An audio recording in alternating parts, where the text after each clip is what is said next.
Creative Power, Your Constructive Forces. By William Walker Atkinson. Imagination. In this book you are asked to consider a wonderful phase of personal power which is latent, inherent and abiding within you, the power of imagination. This power is a phase of your personal power. Your personal power, in turn, is a phase of the manifestation of that power which is the source of all power, and which is expressed, manifested, and employed in all phases of power of which you have, or can possibly have, any cognizance. By imagination is meant the power of the mind to create mental images or objects of sense previously perceived, the power to reconstruct or recombine the materials furnished by direct apprehension, the power to recombine the materials furnished by experience or memory, for the accomplishment of an elevated purpose, the power of conceiving and expressing the ideal. By many, possibly even by you up to this time, the idea and concept of imagination is confused and confounded with that of fancy, but this is an error which must be removed from the very start in your serious consideration of the subject of the constructive imagination, which constitutes the field of the investigation and instruction set forth in this book. Let us pause a moment, that you may note and familiarize yourself with this distinction and differentiation. Webster says, a distinction is now made between imagination and fancy. Properly speaking, they are different exercises of the same general power, the plastic or creative faculty. Imagination is the higher form of mental activity of the two. It creates by laws more closely connected with the reason, it aims at results of a definite and weighty character. Fancy is governed by laws of association which are more remote, and sometimes arbitrary or capricious. Hence the term fanciful, which exhibits fancy in its wilder flights. As you proceed with this instruction, you will perceive the special and particular characteristics which distinguish that phase of imagination called constructive imagination from that other phase called reproductive imagination. You will also learn to differentiate between the passive form of constructive imagination, which is little, if anything, more than fancy, and that active form which constitutes the true constructive imagination with which we have to deal in this instruction.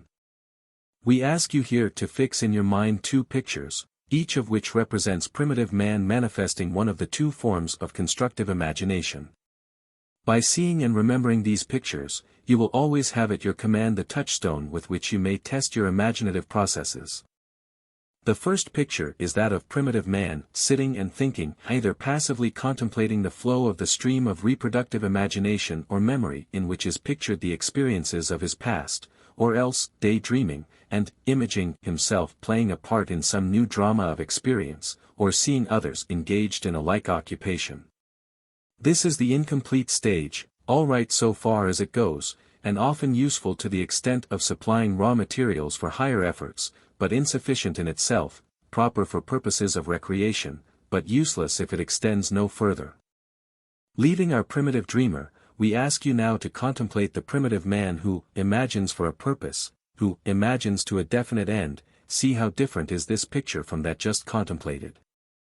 Our primitive man with the dawning constructive imagination perceived the inadequacy of his natural physical equipment employed in his work of self-preservation, offense and defense, protection of his family, and in his striving for comfort and well-being.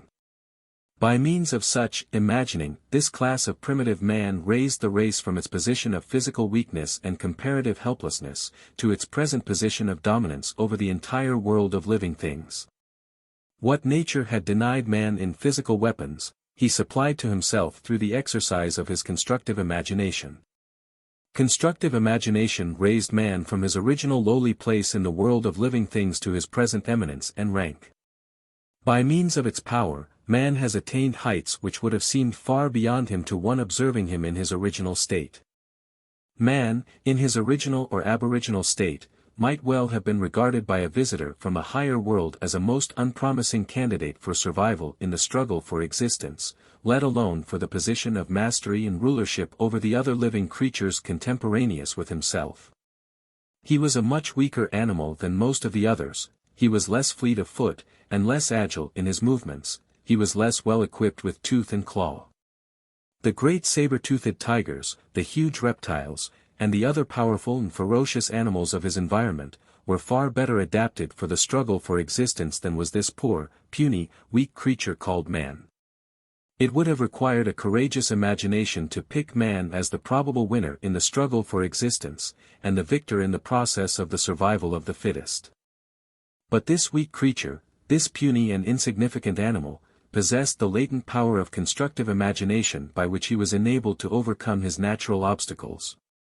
By means of this mental power he was enabled to invent and to employ the implements, tools, and weapons with which he waged a defensive and offensive warfare against the fierce creatures of his environment, and to create the material contrivances with which he was able to overcome the handicaps of his environment with which nature at first might have seemed deliberately to have burdened him.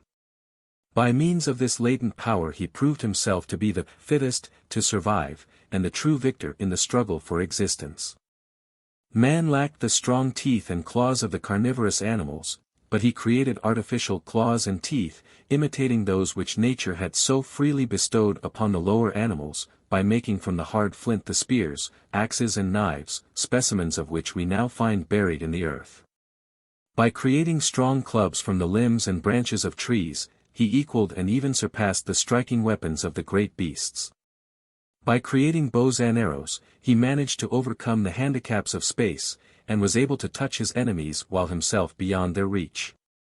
He took a hint from the caves and dens of the beasts, and improved upon them for his own occupancy. He took a hint from the birds, and improved upon their elevated nests by building for himself safe refuges in the cliffs and the high trees, reaching these by ladders of his own construction. He imagined the plan of rolling great rocks before the entrances of his caves and dens, and he afterward imagined the protecting doors of wood, and windows, and later, chimneys. He imagined the idea of hurling stones at his enemies by means of slings, great bows and primitive catapults, and of rolling large boulders down the mountain sides upon his enemies below.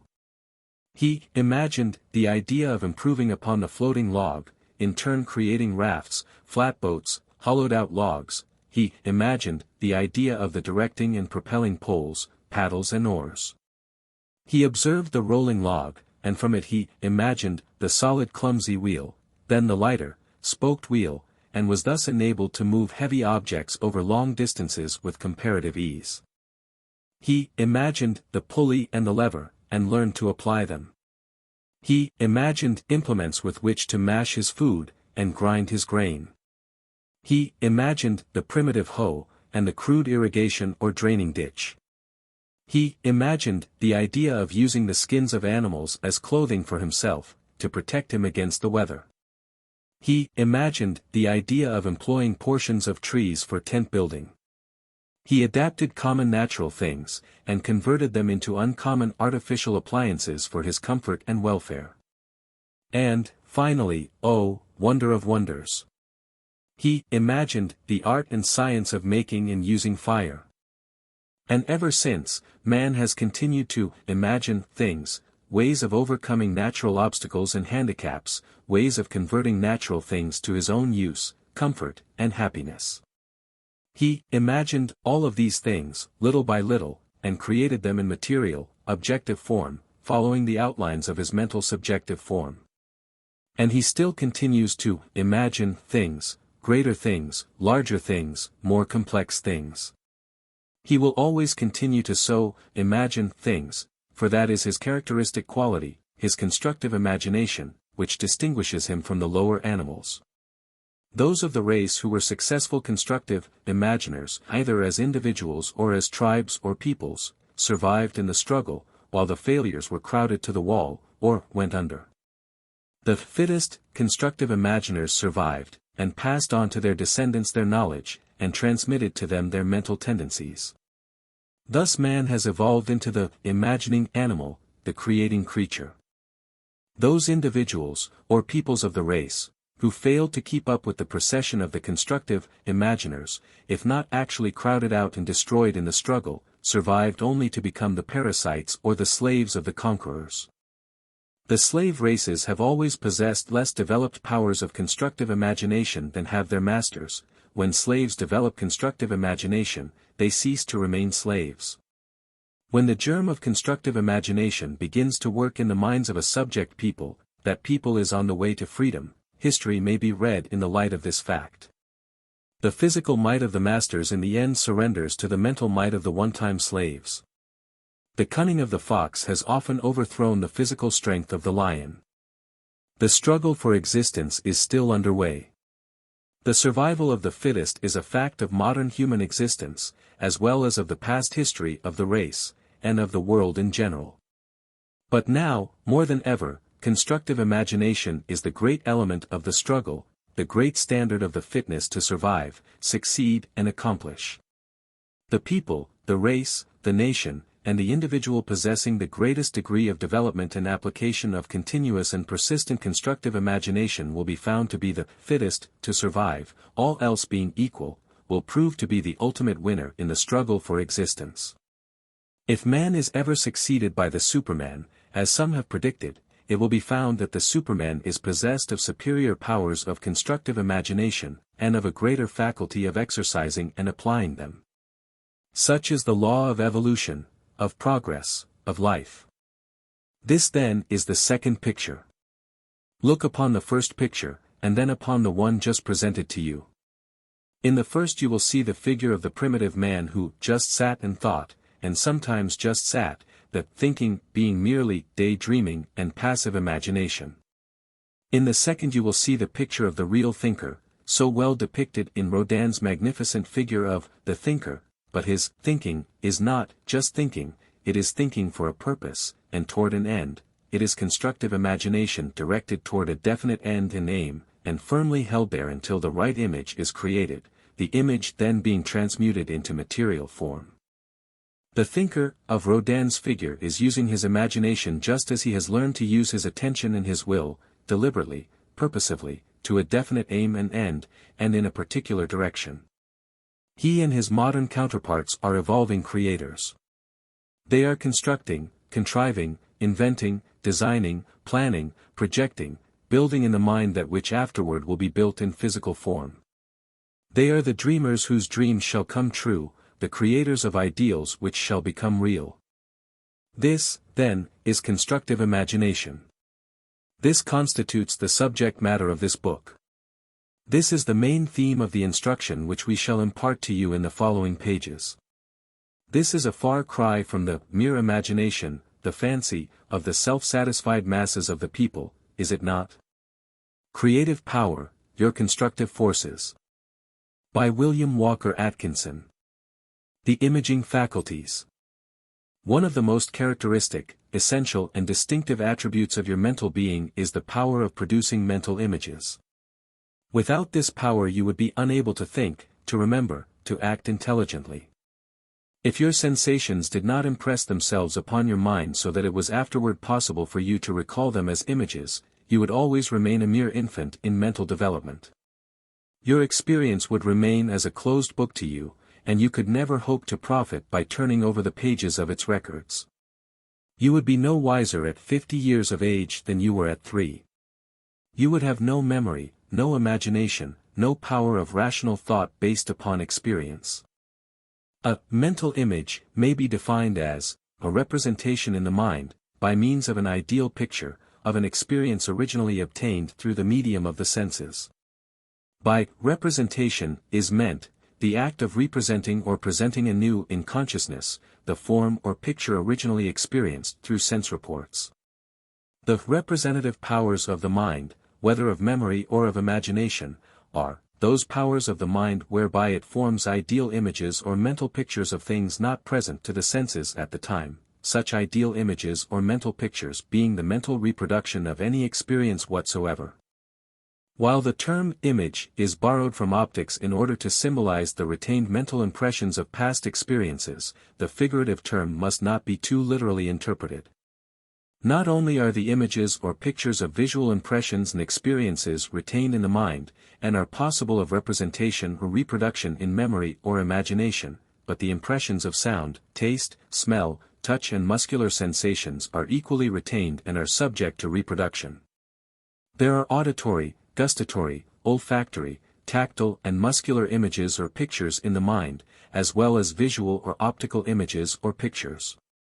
In fact, The completed and composite mental image or picture of any particular thing usually is a complex product, made up of the interwoven material of several kinds of sense reports. There is a close relation, yet a marked difference, between the original sense impression and its represented image or picture. After an object is removed from vision, or the eyes shut, there remains in the mind the image of the thing seen, actually existent though more obscure than when it was perceived in vision. The same principle applies to images of impressions received through the other senses. Aristotle called these images the phantasms which have the form of the object without the substance, as the impression of a seal upon wax has the form of the seal without its substance.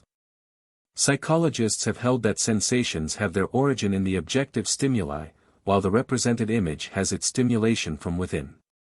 It is generally held by psychologists that no sensation is actually perceived by the mind until a mental image of it is formed. Likewise, that the mind cognizes no physical experiences unless they give rise to mental images. The mind perceives, understands, and remembers nothing but mental images. Recollection, imagination, and the processes of thought are held to be possible only by means of calling up and arranging the mental images of things which have originally arisen through sense experience. Even the higher operations of thought, such as judgment, reasoning, abstraction, generalization, combination of ideas, proceed by means of the employment of previously acquired mental images. The two great general classes of mental representation are, 1. Memory, and 2. Imagination. In spite of the popular distinction between these two phases of mental activity, there is present in them a basic unity of nature and essential principle. Both are processes involving the employment of representative images, and there is really no absolute line of demarcation between them or their products. It was formerly held that there existed an actual distinction between the two respective processes, the line of which was drawn as follows: 1. Memory reproduces or represents the exact image of the original mental impression, while 2. Imagination reproduces or represents a variation of such original impression, or a new combination of the elements of original impressions. But this absolute distinction or differentiation is not held generally by the best modern psychologists. The present opinion is that even the best memory images do not exactly reproduce the original impression. Instead, they always omit certain portions, add details not in the original, and exhibit changes in arrangement of details. It is now stated as a law of psychology that representative images never exactly reproduce the original impression. This is true of the images of memory as well as of those of imagination. There is, of course, admitted that some representative images more closely approach exact reproduction than do others. Some are more literal copies of things experienced than are others. But the elements of variation, change, addition or commission, are always present and active. You may arrive at a correct understanding of the real distinction between the processes of memory and those of imagination by considering the four essential elements involved in the process of completed memory, viz. 1. Retention, in which the mind retains the image of the impression made upon it by the sense reports. 2. Reproduction, in which the mind brings again into consciousness the mental image which it has retained. 3. Recognition, in which the mind identifies the reproduced mental image with the object causing the original impression, and 4. Localization, in which the mind locates the original impression, which has been recognized, at a certain more or less definite time and place. Now then, what are the elements involved in the processes of imagination? First, you will see at once that the element of retention must be involved, as, otherwise, the mental image could never be again brought into consciousness. Secondly, you will see that the element of reproduction must be involved, as, otherwise, the mind would lack the power to bring again into consciousness the retained mental image. So far, at least, imagination and memory travel along the same road, for, in both cases, the mind must possess and exercise the power of retaining the mental image, and also the power of reproducing it in consciousness. But here the absolute identity of the two processes cease. The stream of representation divides itself into two branches, each of which pursues its own special course. The course of the memory stream has been described in the preceding paragraph. That of the stream of imagination you are now asked to consider. In what is called reproductive imagination, the mind merely reproduces a more or less correct mental image or picture of a previously experienced impression which has been retained in its subconscious storehouse. This, you will note, is precisely what memory does in its first and second processes. Here the process may be regarded as that either of the reproductive imagination or of the memory. Or, the idea may be stated in another form, viz., reproductive imagination is but a special instance of incomplete memory, or else, memory is a special case of reproductive imagination. There is no absolute line of distinction between the images of reproductive imagination and those of memory in its second stage, both are the same product of the representative or imaginative power. But, as we have said, here the identity ceases. In true memory, the reproduced image is now referred to the object causing the original impression, it is identified with that object by the process of recognition. But in reproductive imagination, the mind does not perform the process of full recognition, i.e., identification with the object causing the original impression. At the most, the reproductive imagination performs but a quasi-recognition, i.e., it identifies the image with some image previously experienced in consciousness, but with no special effort to identify it with the particular original object. In fact, the image may be a composite of several original impressions, not referable to any special object, as when we are conscious of the image of a horse, of a general picture of the horse species, rather than of some particular horse. There is a difference between a. having a mental image in consciousness, and b. knowing that image as the image of a particular something previously experienced in consciousness. The image may be there, though the recollection of the particular original object of the experience may be absent. As a writer says, having the image of an absent object and remembering the object are not the same.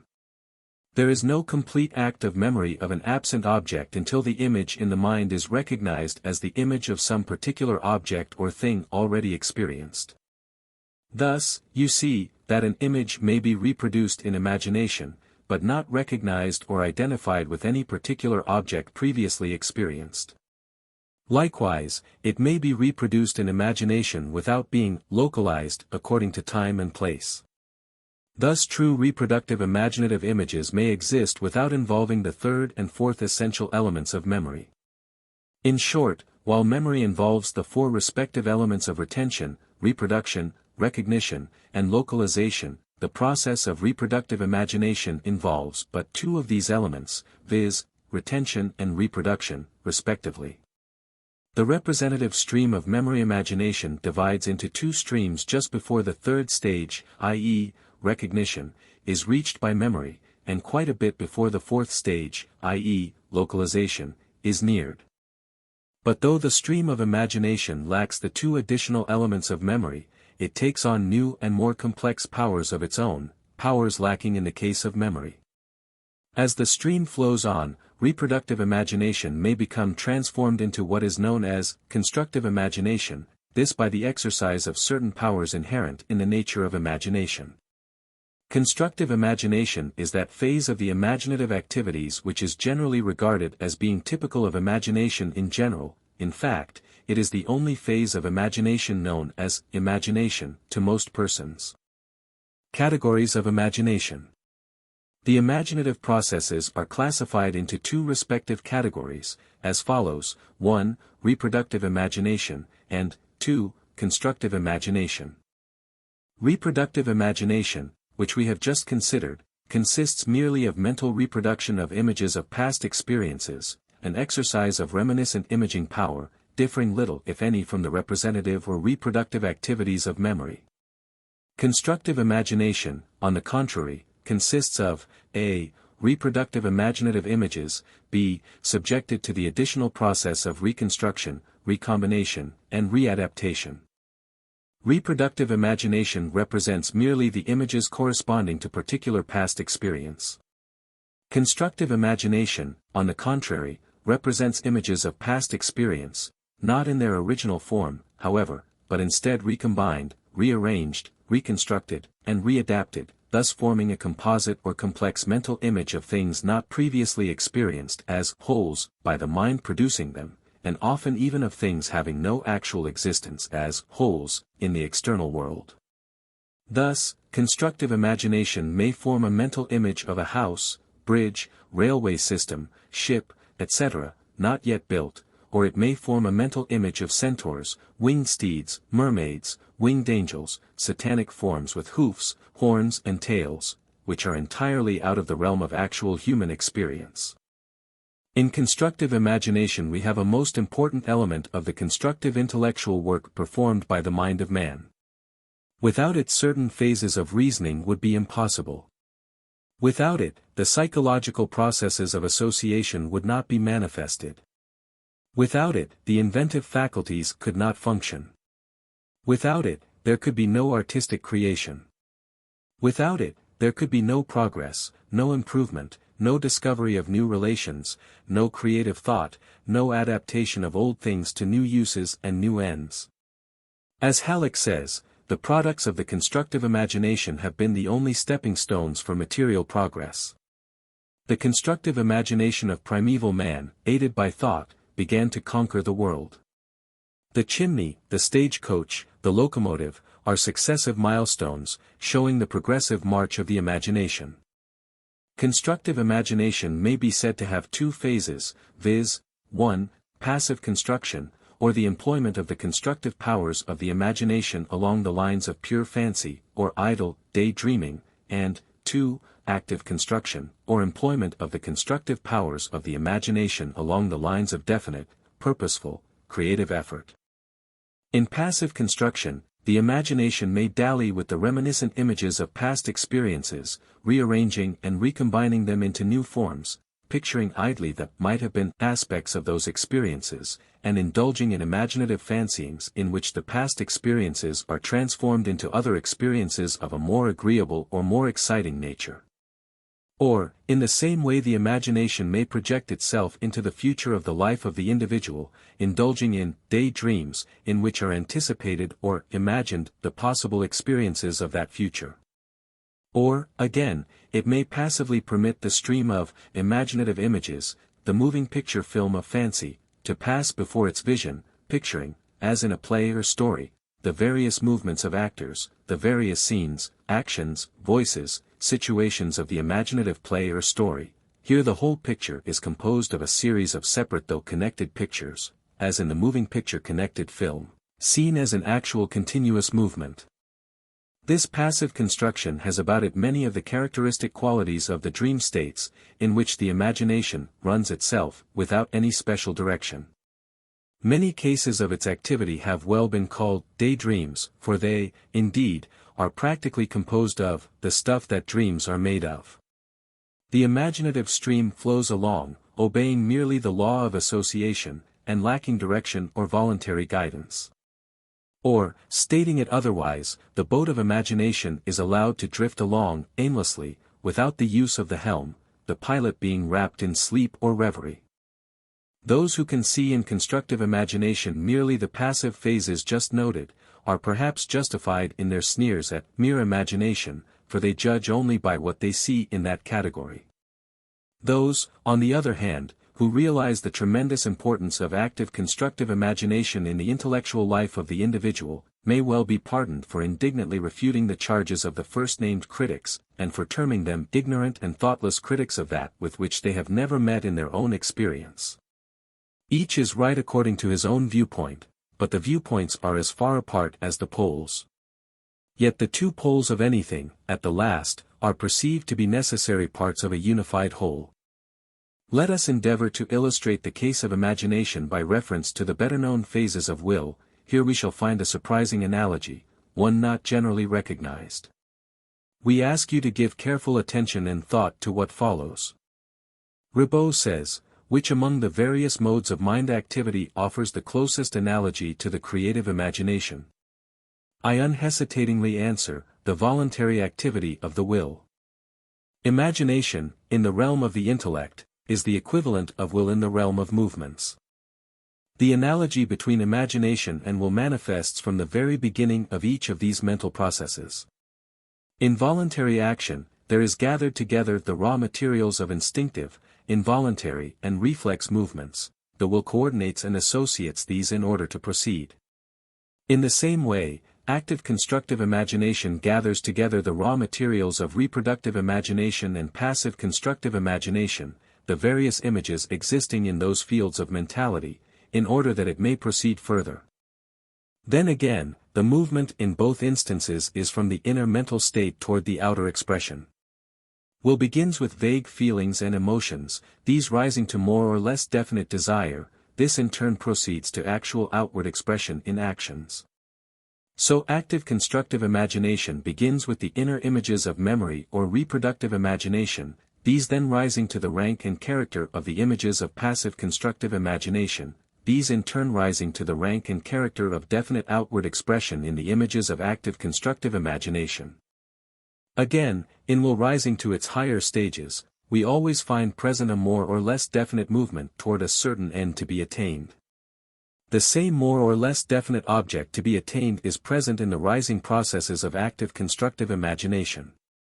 The will always proceeds toward the attainment of something desired, something tending to satisfy some inner want. In active constructive imagination there is always present the urge toward the invention, creation, or construction of something more or less clearly perceived. As Ribot says, we are always inventing for an end, whether in the case of a Napoleon imagining a plan of campaign, or a cook making up a new dish. In both cases there is now a simple end attained by immediate means, now a complex and distant goal presupposing subordinate ends which are means in relation to the final end. Finally, we find in both will and the active constructive imagination certain frequent instances and manifestations of incomplete process, of aborted expression. Will, in its normal and completed expression, culminates in action. But in actual experience this final action often is not reached.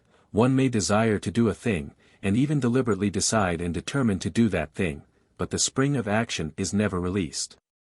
One may desire to arise from his bed on a cold morning, and may decide and determine to do so, but he still remains beneath the warm covers. So in passive constructive imagination one may content himself with idle, passive, daydreaming, and never proceed deliberately to make his dreams come true. Ribot says, concerning this last point, there are likenesses between the abortive forms of the creative imagination and the impotent forms of the will. In its normal and complete form, will culminates in an act, but with wavering characters, and suffers from abulia, deliberation never ends, or the resolution remains inert, incapable of realization, of asserting itself in action. The creative imagination also, in its complete form, has a tendency to become objectified, to assert itself in a work that shall exist not only for the creative individual but for everybody. On the contrary, with dreamers pure and simple, the imagination remains a vaguely sketched inner affair, it is not embodied in any aesthetic or practical invention. Reverie is the equivalent of weak desires and incomplete will, dreamers are the abulics of the creative imagination. We wish to point out another analogy here. The passive and active respective forms of the constructive imagination may be aptly compared to the respective involuntary and voluntary phases of attention. Involuntary attention is that form of attention in which the mind goes out toward any passing object which serves to arouse mere curiosity or transient notice. This form of attention is the one most strongly manifested by the child or by the savage. Moreover, it is the kind of attention which alone is generally manifested by the great masses of persons. Voluntary attention, on the other hand, is that form of attention in which the mind is deliberately and determinately directed toward, and held upon, some definite object or subject, to the end that knowledge concerning such may be acquired. This form of attention distinguishes the mind of the true student, the scientific mind, and the trained mind in general. The analogy between these two respective forms of attention and the two respective forms of constructive imagination is so close that we need but to direct your attention to it, further comparison being unnecessary. Thus, you have seen, there are two distinct forms or phases of constructive imagination, viz., 1, passive, and 2, active. The former you have just now considered, the latter you are now asked to consider. Note, in our further consideration of active constructive imagination, in the following sections of this book, we shall drop the term active constructive imagination, and shall substitute the general term, constructive imagination, this latter term being far more convenient than the former cumbersome technical term, and equally well expressing the essential idea embodied in the general concept of constructive imagination actively employed toward definite ends and aims. Creative Power, Your Constructive Forces. By William Walker Atkinson. Constructive Imagination. In constructive imagination, i.e., active constructive imagination, we find the elements of reproductive imagination, previously described, gathered up by the mind, its materials separated and classified, accepted or discarded according to determined values, and then deliberately and purposively employed toward the attainment of a definite end or aim. In these processes not only the imagination, but also the intellect and the will play their part, the activity thus being complex, and the result that of coordinated mental power, yet imagination is the main factor of the process, and the work is that of the imaginative mentality, the other mental powers merely being called in to assist. In order rightly to comprehend true constructive imagination, its nature, its powers, its possibilities, you must first of all perceive that while it employs the raw material of reproductive imagination in common with passive, constructive imagination, yet its processes carry these materials to a higher plane of activity, they're deliberately making selection of them, accepting and rejecting them according to ascertained value, and then weaving and combining them into new forms and shapes, new arrangements and adaptations, building new structure of fact from the crude materials furnished it. Man, by his constructive imagination, exercises his true creative power, and thus becomes a true and real creator, the microcosm manifesting the principles of the macrocosm. Let us now proceed to the consideration of the various steps or stages of the processes manifested by the constructive imagination. It will be well for you to become acquainted with the details of these processes, for they will be employed by you in your activities along these lines, and you should acquaint yourself thoroughly with the way the wheels go round. Dissociation. The process of dissociation is the preliminary stage of constructive imagination. Dissociation is the act of disuniting, separating, breaking up, or parting that which has previously existed in associated or united form or condition. Practically every image of memory or reproductive imagination is concrete, i.e., composed and made up of several parts or elements united in a single image. Association is the primary element in remembering experiences, or in calling them into consciousness in reproductive imagination. Constructive imagination begins its work by first separating and tearing apart the associated elements or parts of the reproduced images. It finds it necessary to tear down the old image before it can form the new image by reassembling its parts in new forms, or by combining some of these parts with the parts of other images likewise broken up by dissociation. Constructive imagination without preliminary dissociation would be as impossible as the task set by the town council, in the familiar tale, which passed a resolution, 1. That a new town hall be built, 2. That the new town hall be constructed of the materials of the old town hall, and on the site of the old building, but, 3. That the old town hall be left standing, and be occupied and used until the new town hall is completed. Dissociation of familiar images is often quite difficult of performance. It is not easy to dissociate the color of white from our image of a swan, yet black swans are found in Australia. It is difficult for a dweller in the tropics to dissociate the idea of fluidity from his image of water, for he has never seen ice nor snow. It is difficult to dissociate the idea of cold weather, bare trees, etc., from our image of a December day, yet, south of the equator, December is a midsummer month. It was difficult for the opponents of Columbus to dissociate the idea of flatness from the earth, and to construct the image of men walking on the other side of the globe with their heads pointing downward. It is difficult to dissociate the idea of youth from your mental image of the person whom you have not seen for many years, yet the person actually exists as a middle-aged man. Reconstruction. The constructive imagination, having dissociated the elements of reproduced images, then proceeds to reconstruct these elements into new combinations and arrangements, this either by simply rearranging the elements of a particular image, or else by combining certain of these elements with certain other elements of another dissociated image. The following are the more common forms of imaginative reconstruction. 1. Simple partition. You can construct a new imaginative image by simply parting some particular element of a reproduced image from its associated elements, and then discarding the latter in the reconstruction. Thus you can imagine a human hand writing a letter, but not attached to a body, or a mighty eye, seeing all things, yet not attached to a body, or a detached human head floating through space, or a headless horseman, or a tree without branches, or vice versa. In fact, you can easily form the mental image of anything parted and separated from its usual associated images. That is to say, you can form such a mental picture though you may not really believe that any such thing does or can actually exist in that form and free from its natural associations. 2. Variation in size. You can construct a new imaginative image, or mental picture, of a familiar image magnified to almost any size. You can easily imagine giants whose beards brush the clouds. Gulliver's Travels can be read by you and easily accompanied by your own illustrative images. The gigantic figures of ancient mythology are not beyond the powers of your imagination.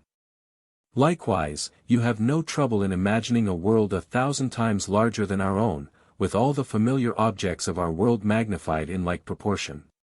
Jack's marvelous beanstalk, rising to the skies, is an easy task for your lively imagination, particularly in childhood. In the same way, you can construct a new imaginative image, or mental picture, of a familiar image diminished almost to any size.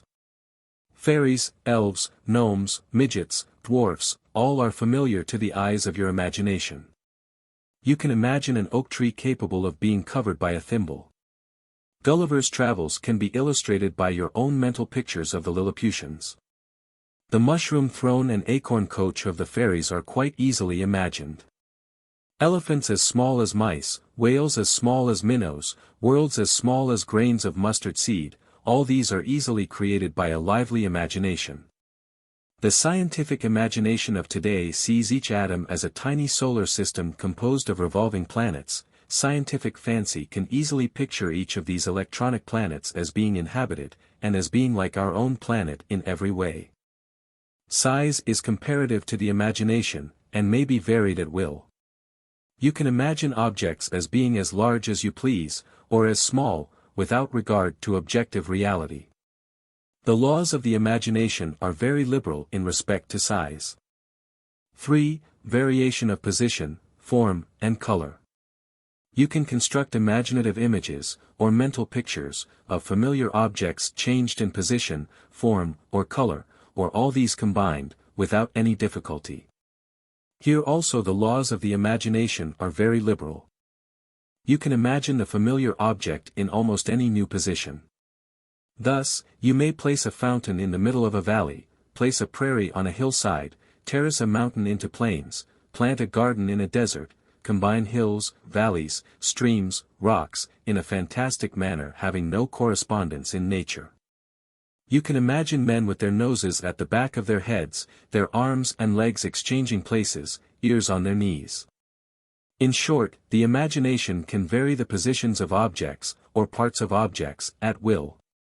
You can imagine new shapes for familiar animals, trees, features of the landscape.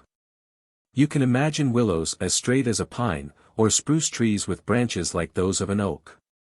You can imagine roses with triangular petals, cubic eggs, octagonal oranges, cows as fleet-footed as a gazelle, crows as graceful as hummingbirds, and rhinoceroses as soft-footed and sinuous as a cat. In short, the imagination can vary the forms of objects, or parts of objects, at will. As a writer says, the forms of objects are as flexible in the hands of the imagination, as the clay in the hands of the potter. You can imagine a green or red sky, blue fields of grain, red leaves on trees, white vegetation in the garden, black snow on the mountain tops. The imagination can vary the color of objects, or parts of objects, at will. As a writer says, the imagination can make the eye as dark as midnight, or give it a heavenly hue, paint the evening sky with golden colors, and robe the summer landscape with all the splendors of autumn. 4. Recombined images. You can construct imaginative images, or mental pictures, in which the separated elements of several dissociated things are combined in new arrangements. Thus, you can imagine the head and trunk of a man combined with the body of a horse. Here you have created a centaur. You can imagine the body and head of a man combined with the horns, legs and hoofs of a goat, the wings of a bat, the tail of an ox. Here you have Satan. You can imagine the body of a goat combined with the head of a lion, and the tail of a dragon. Here you have the ancient chimera. You can imagine a monster with the body of a dog, with 3 heads. Here you have Cerberus. You can imagine the head of a maiden, the body of a vulture, and the claws of the eagle. Here you have a harpy. You can imagine a woman with serpents serving for her locks of hair. Here you have the Medusa. Mythology is rich in illustrations of this kind. The patient in delirium frequently sees pink elephants with bat wings, dragon tails, and eagle claws, floating around the room. Our dreams sometimes acquaint us with similar monstrosities, when we have been unwise in choosing the elements of our late dinners. There is practically no limit to this exercise of the imagination. The possible combinations are almost infinite in variety. 5. Idealization. You can construct imaginative images, or mental pictures, in which the actual images of experience are given a more perfect, more beautiful, or more nearly an ideal form. Thus, you can picture a perfect circle, though you never have found one in nature, a more beautiful woman than you ever have seen, a more perfectly formed horse than has ever been observed by you. The artist exercising this form of imagination often pictures that which nature seems to be striving to manifest. You can also imagine ideal events, pictures of dramatic beauty, also ideal characters representing the full development of qualities which are merely partially represented, or even merely hinted at, in real life. The poets, great prose writers, and the dramatists, manifest this form of idealistic imagination. Homer, Virgil, Dickens, Thackeray, Scott, Milton, and above all, Shakespeare, furnish us with typical illustrations. Shakespeare has created characters which seem even more real to us than many of the actual characters of our experience. The great composers of music drew upon this phase of their imagination and have given us harmonies and melodies never heard in nature. Artists of all kinds depend upon this idealistic imagination for their inspiration, then they attempt to express in outward form, in painting, in sculpture, in poem, in drama, in story, in musical composition, that which they have formed first as mental images. 6. Invention. You can also construct imaginative images, or mental pictures, of familiar objects adapted to new uses and ends, or of new objects adapted to familiar uses and ends. Thus the inventor imagined electricity being adapted to the business of transmitting messages, running machinery, producing heat and light, etc. Likewise, he imagined sewing, washing, weaving, reaping, binding, plowing, being performed by power machinery instead of by hand. The entire history of inventions is but the history of the employment of the inventive imagination. As we have previously stated, the progress of man from savagery to civilization has been along the path of invention. Every tool, every instrument, every appliance of any kind, anything made by the hand of man in order to accomplish a new end, or an old end in a new way, is the result of the activities of his inventive imagination. 7. Planning. You can construct imaginative images, or mental pictures of the plans according to which you intend to proceed in your picture work. The general plans his battles, the architect plans his building, the businessman plans his campaign of manufacture, sale, or other work. The clearer and the more definite the plan, the truer will be the result, all being equal. The mechanic, if he be a good one, will plan out in his mind the work which he expects to perform with his hands. Every work of construction, building, or general action contemplated by man, is planned and worked out in his imagination before it assumes material form. The subjective form must always precede the objective form. 8. Induction. You can make constructive imaginative images, or mental pictures, of the probable causes of a number of particular events or happenings, along the general lines of induction. The great triumphs of scientific induction have been made in this way. The scientist groups together the mental images of a number of events or happenings seemingly operating under the same general law, or from the same general causes, the latter being unknown. He then seeks to discover the missing law or cause, and in doing so he sets into operation his inductive imagination. He makes scientific guesses, in this way, and then proceeds to test out the several hypotheses so obtained. Many of the great discoveries of science relating to physical laws have been made clear with the assistance of this form of imagination. All, or nearly all, of the observed processes of constructive imagination will be found to fit into one or more of the above categories without undue strain. The list, however, is not intended to be exhaustive, but is rather merely suggestive as a loose classification. Mechanical construction and purposive construction. Psychologists note a certain distinction between the different classes of the images of constructive imagination, i.e., of those imaginative images which do not represent with any reasonable degree of exactness any actual object of previous experience. This distinction proceeds according to the following classification, viz. 1. Images mechanically constructed, i.e., in which the images are combined merely by a purposeless and indefinite process of joining together or associating parts of different reproduced images or memories, as for instance, where the head and trunk of a man are joined to the body of a horse, and the image of a centaur thus constructed, or where the body of a woman and the tail of a fish are joined to construct the image of a mermaid. 2. Images definitely and purposively constructed according to a preconceived design and toward a definite end and purpose, as, for instance, where the different parts of a machine, a play, a picture, a musical composition, etc., are constructed as a mental image, particularly with the end of objective reproduction in view. In the first of the above-mentioned cases, the imaginative construction is known as mechanical construction. In the second case, the imaginative construction is known as creative imaginative construction, i.e., as true constructive imagination. The first type proceeds practically without a definite plan and purpose, and is more or less lacking in continuity. The second type proceeds with a more or less definite purpose and aim, according to a more or less definite plan, and with more or less manifestation of continuity. With the first type, we have but little to do in this connection. With the second type, however, we are vitally concerned in this instruction, therefore, we shall now proceed to a further consideration of its distinctive characteristics. Elements of the constructive imagination. Halleck says, the mechanical imagination joins dissociated parts without altering them.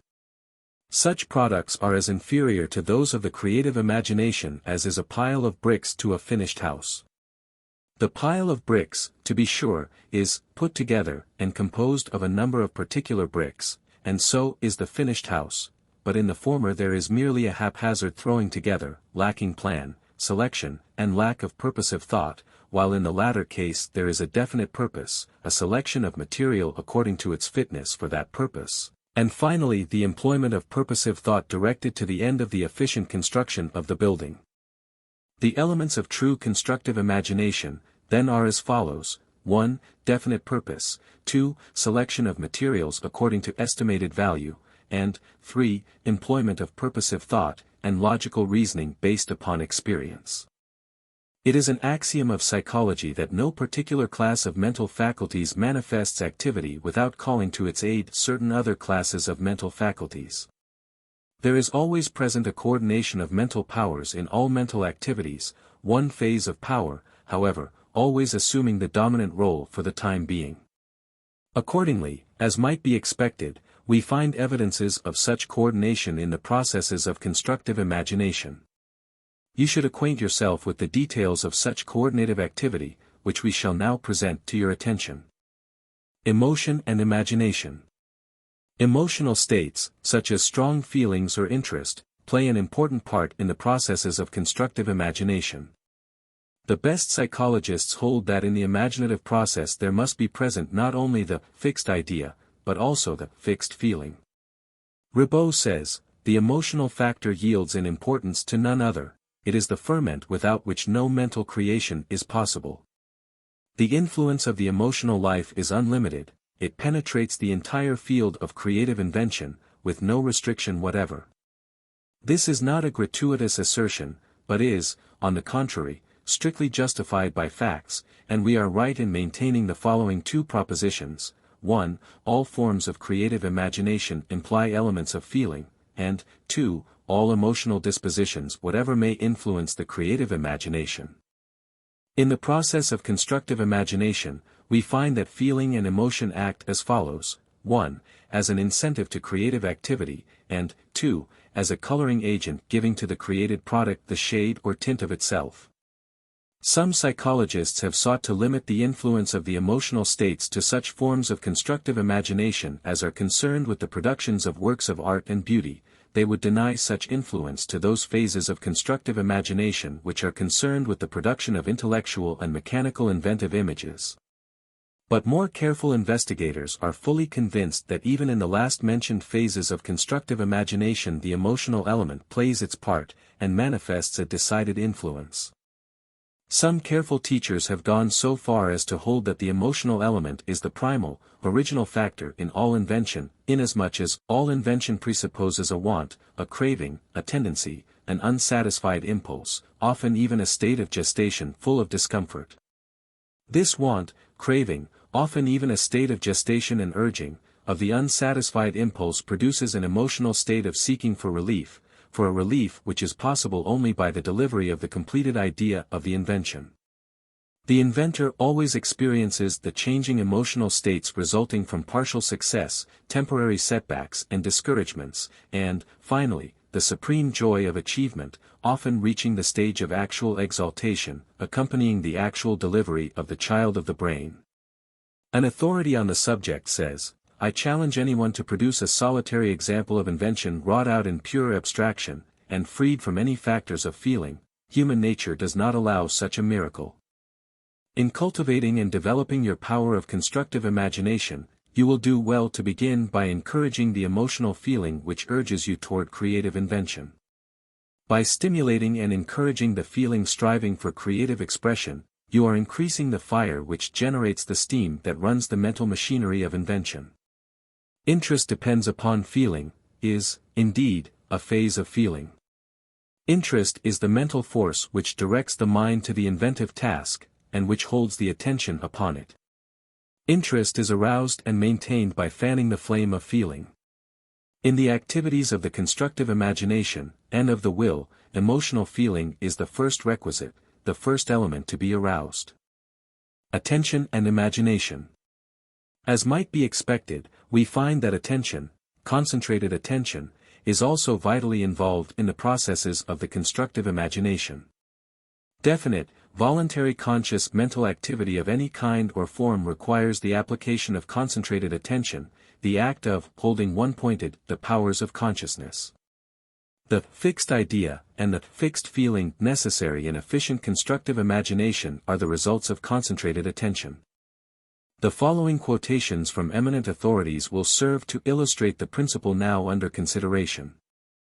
Ribot says, "Psychologists always adduce the same examples when they wish to illustrate, on the one hand, tenacious attention, and, on the other, the developing labor without which creative work does not come to pass." Newton says, "Genius is only long patience. I keep the subject continually before me, and wait until the first dawning opens slowly little by little into a clear light. If I have made any improvements in the sciences, it was owing more to patient attention than to any other talent." D'Alembert says, "Genius is always thinking of the thing." Kay says, "Possibly the most comprehensive definition of genius is the power of concentrating and prolonging the attention upon any one given subject." Grillparzer says, "Inspiration is a concentration of that which, for the time being, represents all the forces and capacities upon a single point. The reinforcement of the state of mind comes from the fact that its several powers, instead of spreading themselves over the whole world, are contained within the bounds of a single object, they touch one another, and reciprocally help and reinforce each other." In that volume of this series entitled, Perceptive Power, we have given the most approved scientific methods of cultivating and developing the faculty of voluntary attention. Once more, we wish to impress upon your mind the fact that the mind is a unity, not a mere aggregation of particular mental faculties. Each faculty is found to call upon and to make use of the special powers of the other faculties. Each mental process is found to involve the elements of several faculties. The activities of the several faculties, or groups of faculties, are found to blend into each other in harmonious effective coordination. In the consideration of any one special faculty, or class of faculties, this important fact is often overlooked. Observation and imagination. You have seen that the constructive imagination depends upon the perceptive powers for its raw materials.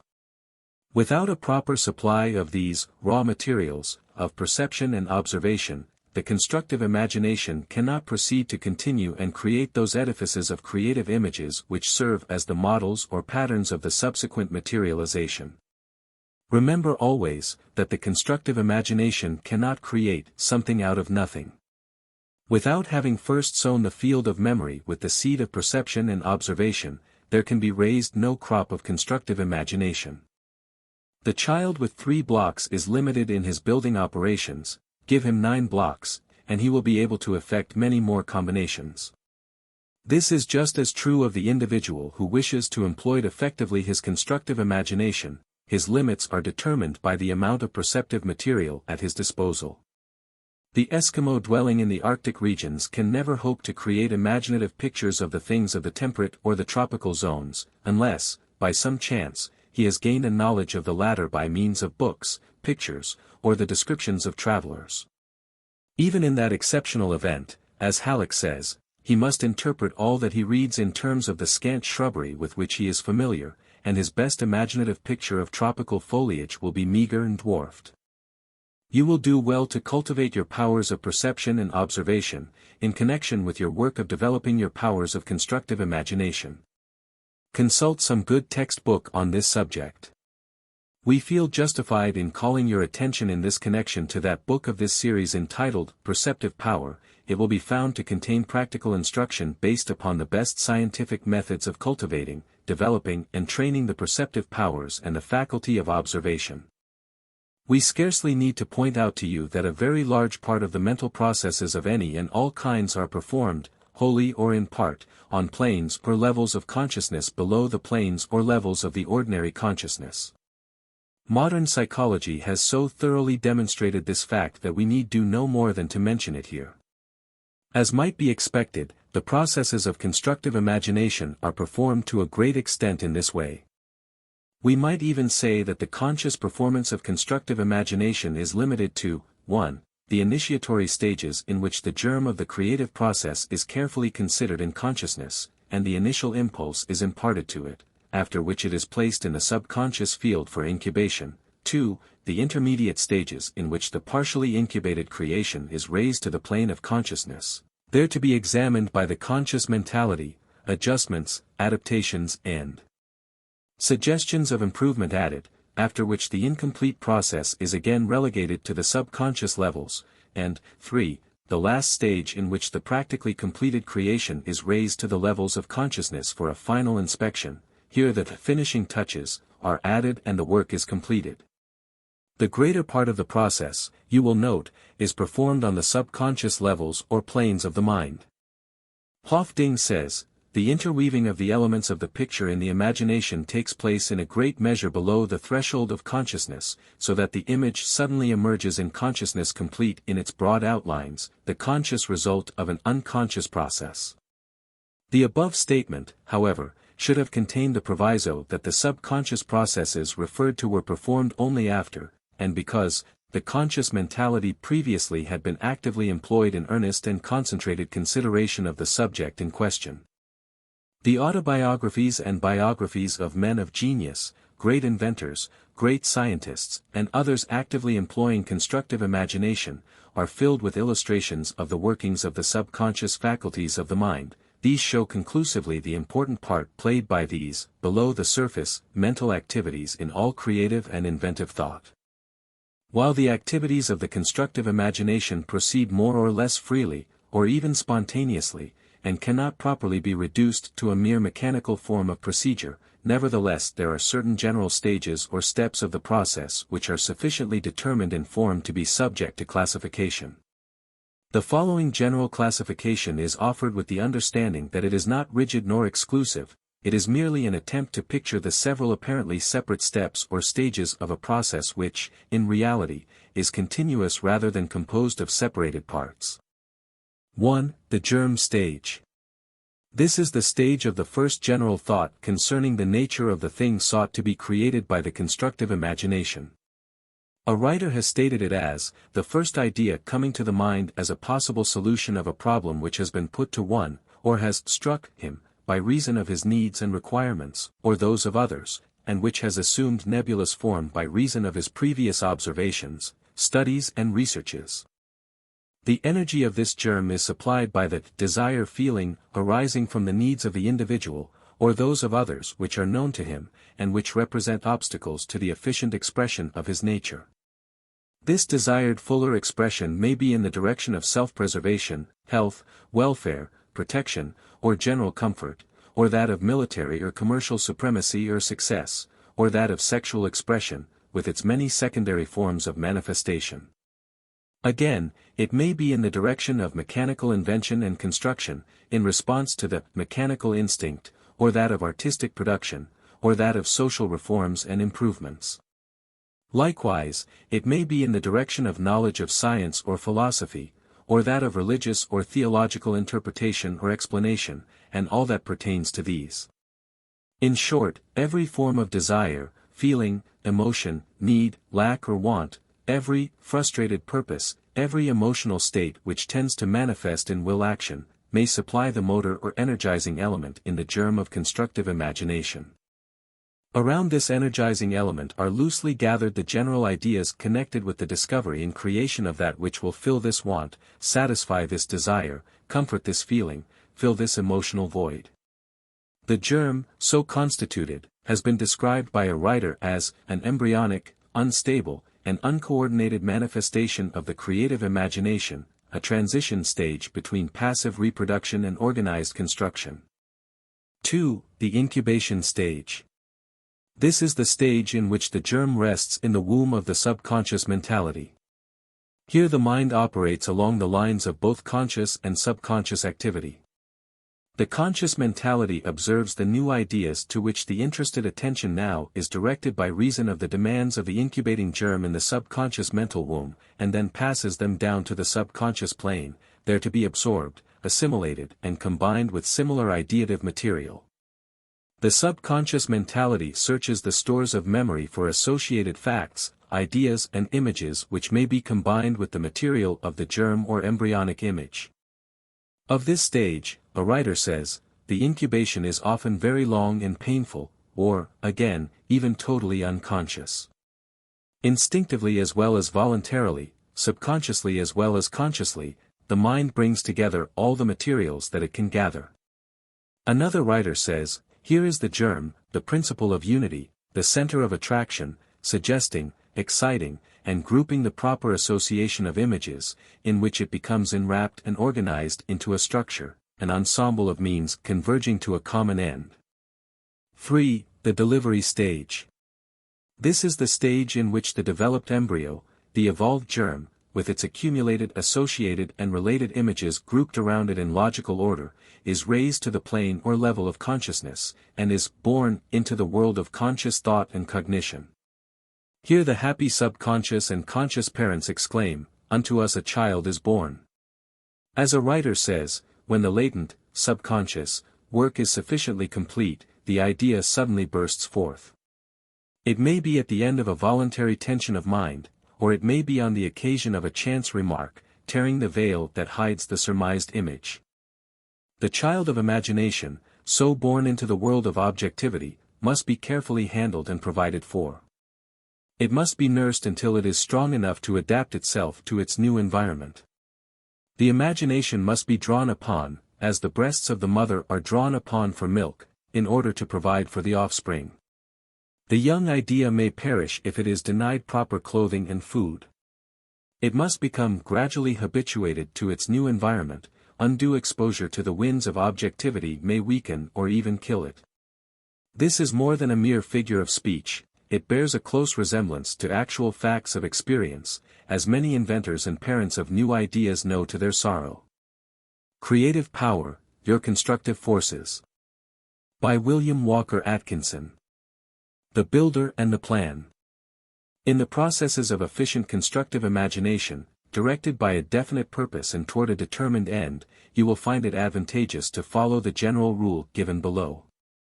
This rule, which is the result of a careful study of the requirements of the case made by competent investigators of the subject, is not a hard and fast rule to be observed absolutely by you under all circumstances. Rather, it is a general framework of the actual method to be followed by you, the special details being supplied by yourself. Rightly understood and intelligently adapted by you to the special circumstances of particular cases, this rule will be found to meet the requirements of practically all the cases likely to require your attention. General Rule.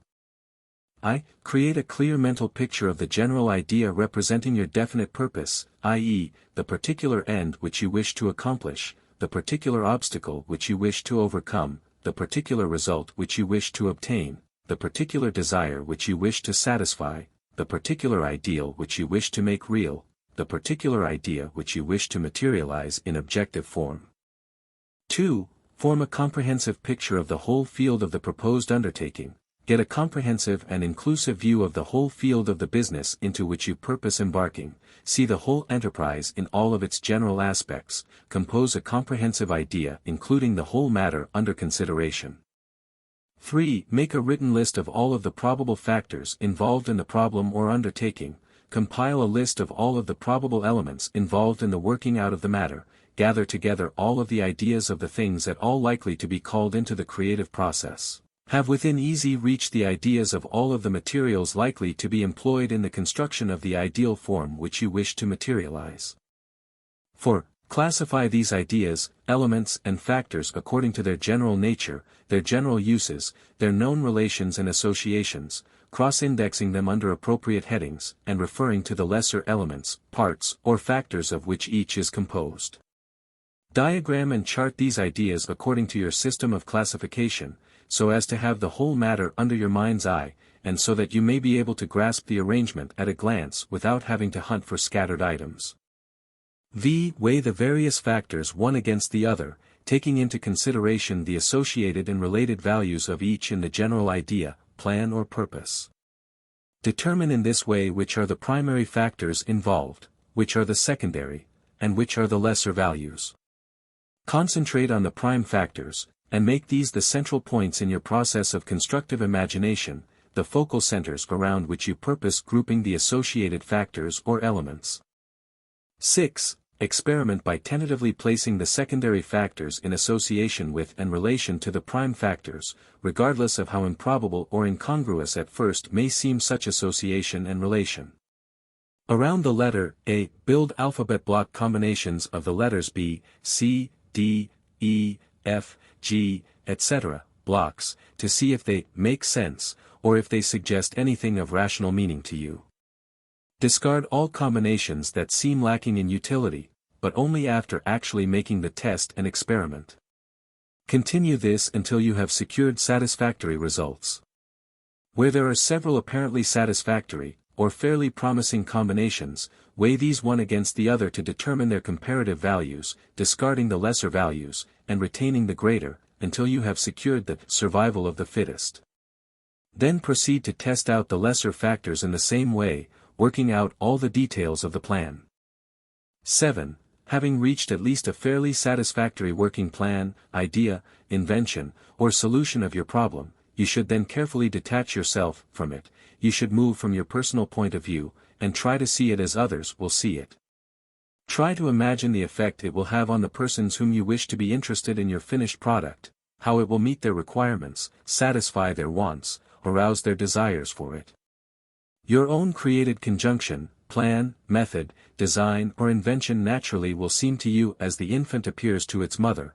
No mother is an unprejudiced critic of her own baby. You must see the thing as others will see it, in order to arrive at an intelligent idea of the actual degree of utility possessed by your invention, creation, composition, or contrivance. You must employ past experience, reason, judgment, discrimination and cool decision in this final testing process. In the present, and in several following sections of this book, We shall ask you to consider in further detail the several divisions or principles composing the above-mentioned general rule, together with certain instructions designed to promote the effective application of each of these special points. In the general rule of efficient constructive imagination, the first step is that of creating a clear mental picture of the general idea representing your definite purpose, i.e., the particular end which you wish to accomplish, the particular obstacle which you wish to overcome, the particular result which you wish to obtain, the particular desire which you wish to satisfy, the particular ideal which you wish to make real, the particular idea which you wish to materialize in objective form. Definite purpose is an essential characteristic of all true constructive imagination. This definite purpose may not be the actual purpose to objectify a subjective image already created in the mind, though often it is precisely this purpose of externalizing the created internal image. More often, however, the definite purpose is that of overcoming an obstacle, supplying a perceived want, discovering an efficient method of performing certain work. There is always present a fixed idea, supported by a fixed feeling. The more definite the purpose, the more directly does the creative work proceed to its end. The more persistent the feeling and the desire inspiring it, the stronger is the urge toward the objective materialization. Halleck says of this characteristic of the creative imagination, the constructive imagination is always characterized by a definite purpose, which is never lost sight of until the image is complete. A child starts to build a house out of blocks. These are often changed and taken down many times, before the form in which they are built is such as to fix the growing, purposive image in the child's mind. Before an architect builds a house, he must form successive images, which he alters whenever they conflict with the general plan of that special dwelling. An inventor often spends years in changing and recombining the images of parts of his machine, but he is all the while dominated by a definite purpose. The images must be altered until matter poured into their mold fulfills the aim of the inventor. We would here, however, caution you against harboring the idea that the definite purpose is a crystallized, fixed, unchangeable archetype which the inventor strives to represent as best he can in material, objective form. Rather, the definite purpose is an evolving, developing idea, moving forward as do all living forms. It advances and, usually, gradually takes on new and better forms and details. Also, it frequently discards as inefficient or impracticable some of the forms or details which it had accepted at the start. As a writer has said, the creative ideal arises in the inventor and proceeds through him. Its life is a becoming process, and not an unchangeable fixed form. Its fixed character consists of its continuity in definite purpose. If we liken creative imagination to physiological generation, this creative ideal is the ovum awaiting fertilization in order to begin its development. The creative ideal is a creative image tending to become real. Before you may expect successfully to accomplish creative mental work, you must know, at least in a general way, just what you wish to create. You must select at least the general goal toward which you desire to journey. You must not be content to sing, in the words of the familiar ballad, "I don't know where I'm going, but I'm on the way." You must sketch at least the general map of the country over which you wish to travel, and to indicate with at least a fair degree of definiteness the place at which you hope to arrive at your journey's end. We do not hold that you must necessarily work out a detailed map of that country, the details you may fill in as you proceed.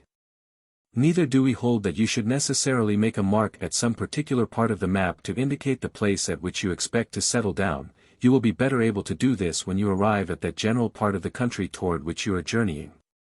We do insist, however, that you should know the general direction in which you are headed. The early settlers of America knew that they were going west, and most of them had a very fair idea as to just what particular section of the far west most attracted their interest and held their attention.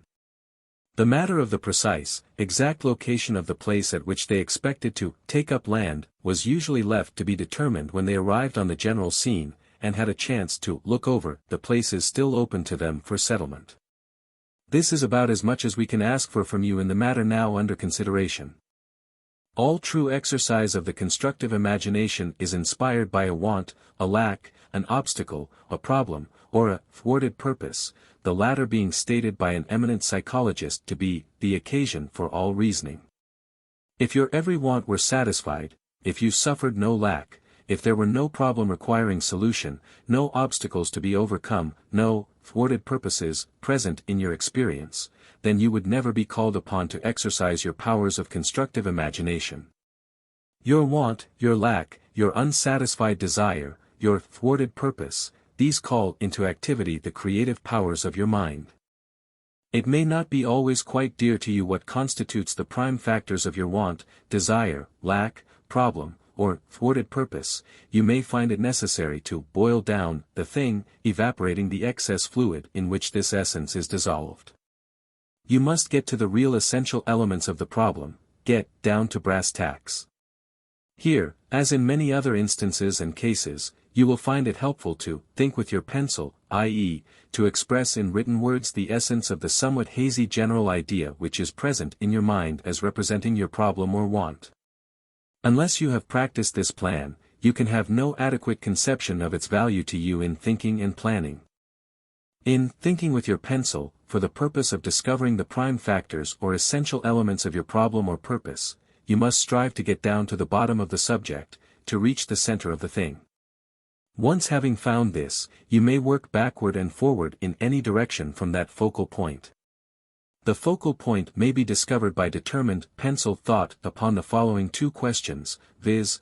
1. What is the obstacle which I wish to overcome? What is the nature of this thwarted purpose? What is the gist of the difficulty? And 2. What is the first and main factor or element of my purpose in this 85? Matter, what is it necessary for me to accomplish? What is the general end to be accomplished? What is the big idea which I wish to make real? Continue the task of analyzing and dissecting the subject until you finally reduce it to its ultimate elements of definite purpose. That definite purpose is always there, though usually hidden by a mass of comparatively non-essential ideas. It is your work to clear away this mass of encumbering material of thought, so that you may bring into plain view the precious thing at the center of the mass. Or, employing another figure, it is up to you to carve away the mass of stone which hides the figure of your ideal, that ideal which is crying for release from the encumbering material, just as the sculptor with his chisel releases the hidden form of his ideal creation.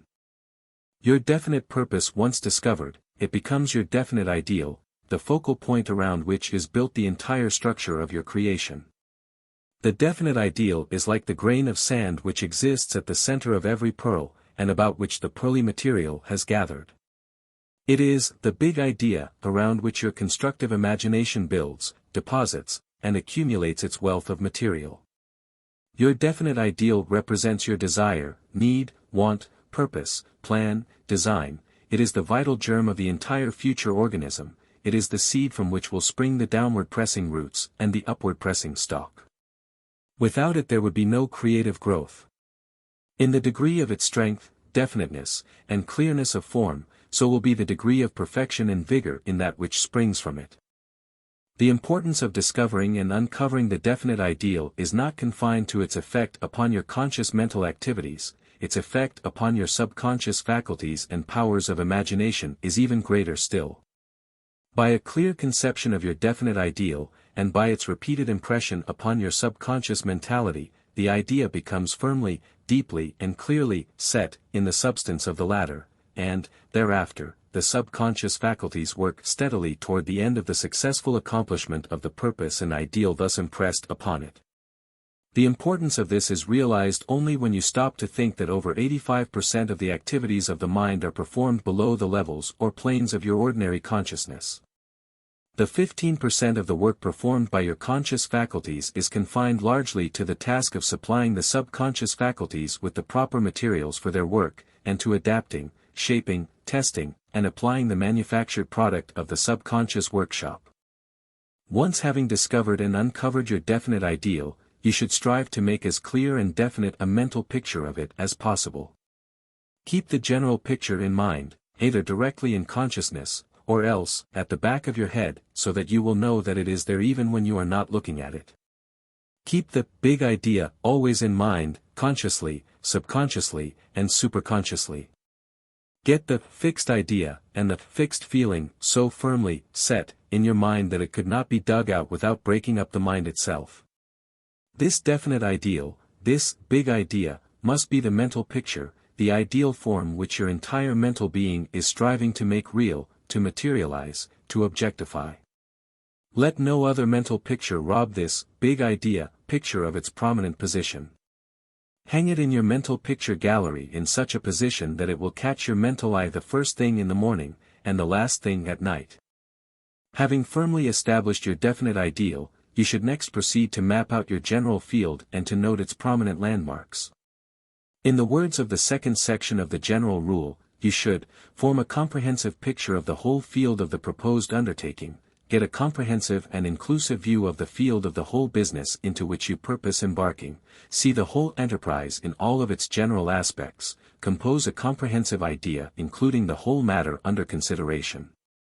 In this process you need but to follow the general principles which already have been presented to you in the instruction concerning the discovery and visualization of your definite purpose, your definite ideal. These principles may be stated in condensed form as follows. 1. Think with your pencil. Write down all of the ideas concerning the general field and plan, and then compare these for the purpose of selection. Eliminate the non-essentials, cancel the duplications and contradictories, and arrange the selected items in a logical and orderly classification. In short, make a chart or diagram of the general field and plan, showing the ground to be covered, the obstacles to be overcome, the strong places, the weak points, etc., etc. You will do well to bestow sufficient care and attention upon this task, for your chart will be to you what his map of the battlefield is to the commanding officer. 2. Visualize your map. Study your map until you can easily visualize it. Learn it by heart so that it will become as familiar as your A, B, C's, or your multiplication table of childhood days. Impress your map upon your memory, so that you can bring it at will into conscious representation or recollection. Creative Power, Your Constructive Forces. By William Walker Atkinson. The Mental Laboratory. The third section of the general rule tells you to make a written list of all of the probable factors involved in the problem or undertaking, compile a list of all of the probable elements involved in the working out of the matter, gather together all of the ideas of the things at all likely to be called into the creative process, have within easy reach the ideas of all of the materials likely to be employed in the construction of the ideal form which you wish to materialize. Here you proceed to supply the constructive imagination with the raw materials for its creative processes. You have seen that the constructive imagination does not, and cannot, create something out of nothing. Instead, it creates by combination, adaptation, adjustment, transformation, always employing the material which you furnish it for the purpose.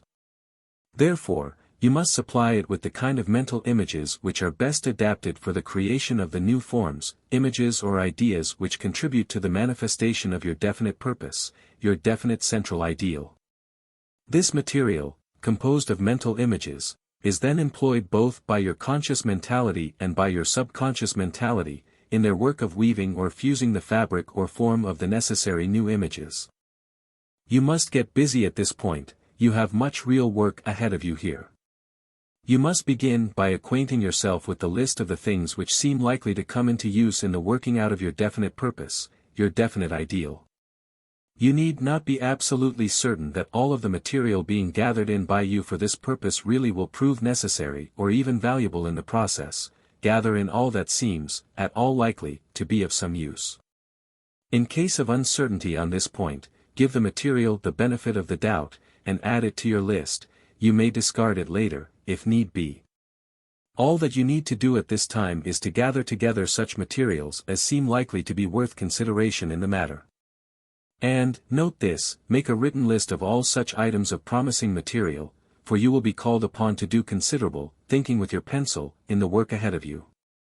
In the first place, you must fairly saturate yourself with the subject represented by your definite purpose and definite ideal, the achievement of which is so insistently desired, so confidently expected, and so persistently willed by you.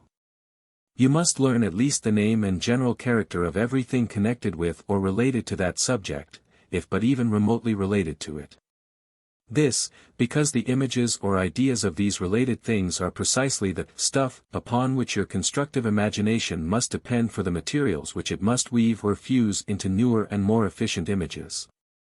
Everything that ever was invented, created or composed by the constructive imagination, is constituted of several elements, and these elements previously existed as separate though related ideas, the same kind of ideas which you are now trying to accumulate as raw material.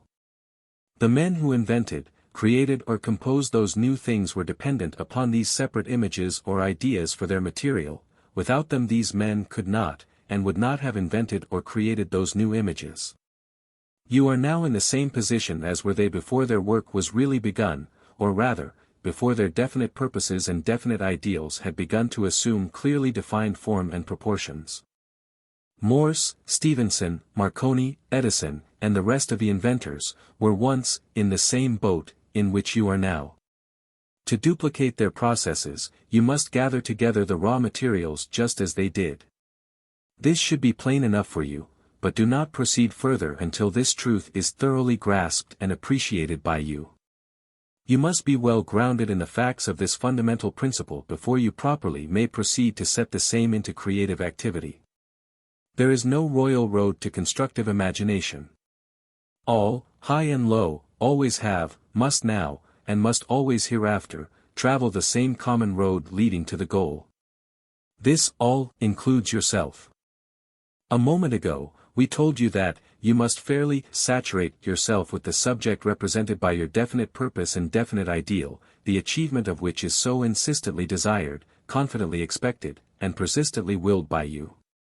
You must learn at least the name and general character of everything connected with or related to that subject, even remotely related to it. But just how are you to saturate yourself with such knowledge? Just how are you going to know at least the name and general character of everything connected with or related to that particular subject?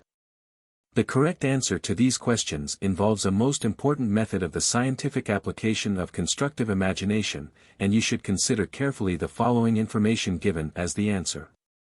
Consider this proposition: if some very wealthy man were to call you into his office and then make you the following offer, you would accept it at once, and would proceed to devise the proper means to accomplish the task and win the reward. There would be no hesitancy on your part about accepting it, we are sure. Here is the hypothetical rich man's offer to you. Mr. Blank, I want someone to prepare for me the fullest and most complete list possible of the things concerning or related to this particular subject, here naming the subject of your definite purpose and definite ideal. I will give you a salary of double the amount you are now earning, and also pay all your expenses, while you are conducting the search and preparing the list. When you have completed the list, if it is found to meet the requirements of reasonable completeness and perfection, I will make you a present of $100,000. Will you undertake the task? What would be your answer? You would accept, of course. Then, what would be the first steps in your preparation of the list? Well, you would begin by reading the best textbooks covering the general subject, starting off with the descriptive articles treating upon it which you would find in the best encyclopedias. You would saturate yourself with the subject.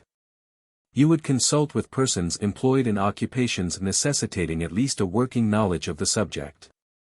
You would read the trade journals circulating among those engaged in such callings, not forgetting to read the advertisements. You would carefully consider the price lists and catalogues of houses dealing in the supplies required in those branches of work. In short, you would seek in every possible direction, and from every possible source, for the names of the things concerning or related to that special subject. You would seek every possible association of that subject, the subjects closely associated with it, and having some practical relation to it. You would discover these associations by asking yourself: 1. What is this thing? 2. Of what is it composed? 3. What is its purpose? 4. For whose use is it intended? 5. What is its past history, its evolutionary story? 6. What are the things most resembling it? 7. What thing is most unlike it, its opposite, and many more questions of that sort. You would seek to fill your mind with all the essential images connected with or related to your subject. But you would not be satisfied with merely learning the names of these connected or related things, though even these are of great importance, and really form the first step of your task. You would seek also to learn the meaning of those names. You would consult the best dictionaries, reference works, encyclopedias, etc., for the meaning of one term. You would uncover other terms closely associated with the one you are running down, then you would search for the meaning of these new terms. You would learn the past history, the story of the evolution of the prime factors of your special subject. You would learn the various attempts to solve certain of the problems involved, the failures and successes. You would learn the various theories advanced in the history of the subject, and the answer and objections to each. In short, you would fairly saturate yourself with the known facts concerning the subject, and the subjects associated with it. You would know the name of everything involved in the subject, and the meaning of that name. Briefly, you would fill your mind with the mental images, concepts or ideas of each and everything connected with or related to that subject. Of course, you would use your pencil in noting down these names and their meaning. You would think with your pencil. You would arrange your facts into classes, minor classes forming greater classes and so on. You would have on your list every important element involved in the matter. You would know what each of these meant. You would have an adequate conception of each and every one of these elements. You would not be satisfied until your list was made as complete and as comprehensive as possible. The $100,000 reward would inspire you, but, as you worked, the growing interest in the task itself would urge you on. You would have awakened the creative instinct which had been lying dormant within you. Well, then, this is just the way for you to go to work concerning the subject of your definite purpose and definite ideal. What you would do for the millionaire, you must do for yourself. You must work for yourself just as faithfully as you would work for such an employer. The same spirit must inspire you, the same interest must urge you on, the same creative instinct must be awakened. Here is what you must accomplish in this stage. You must make an inventory of all the essential elements involved in your special subject, and each name on that inventory must be so well understood by you that it constitutes a definite mental image, concept, or idea. The ideal inventory of important elements must include 1. Every discoverable important thing employed or used in connection with the subject, 2. Every discoverable important fact concerning that subject, 3. Every discoverable important item of information concerning the essential application of that subject, 4. Every discoverable important event or experience in the history of that subject, 5. Every discoverable important cause affecting that subject, 6. Every discoverable important effect produced by that subject, and 7. Every discoverable important law, principle, or method employed in the processes connected with that subject. You must know, 1. Of what the thing is made, 2. How it is made, 3. Who makes it, 4. Who uses it or may use it, 5. What the users need it for, and how they use it, and how others may use it, and the other ways in which persons may use it, 6. How it is sold, or may be sold, to those who use it, 7. The general methods of its distribution, and the extent of such. The above are but general suggestions. You must adapt them and add to them according to the special requirements of the case. For the purposes of such list-making, we make the following suggestions. Use freely a good encyclopedia, preferably one having a classified index, or an efficient system of cross-indexing. Use trade or professional textbooks, encyclopedias, dictionaries, reference works, etc. Read the trade or professional journals relating to your subject, paying due attention to the advertisements, for advertisements, properly read, constitute a rich mine of suggestive ideas. Before we pass on to the next step in the process of constructive imagination, we would again emphasize the importance of having a definite, clear idea or mental image back of every name or term representing an essential element of your problem or subject. A name or term without an associated meaning is like a skeleton without flesh, nerves and muscles, and, above all, without life. You do not know a thing merely by knowing its name, you know it only in the degree that you grasp the meaning sought to be expressed by that name. Get acquainted with your dictionary, turn its pages and put flesh and meat on the bare bones of the mere names and terms that you know, breathe life into them. Halleck says concerning this point, the formation of accurate images is essential to the right culture of the imagination. A good house cannot be built out of shapeless brick. The use of words without definite corresponding images is fatal to imagination. If we study any branch of science without representing to ourselves by imaginative power the meanings of the various terms, our time is somewhat more than wasted, for we are forming a bad habit.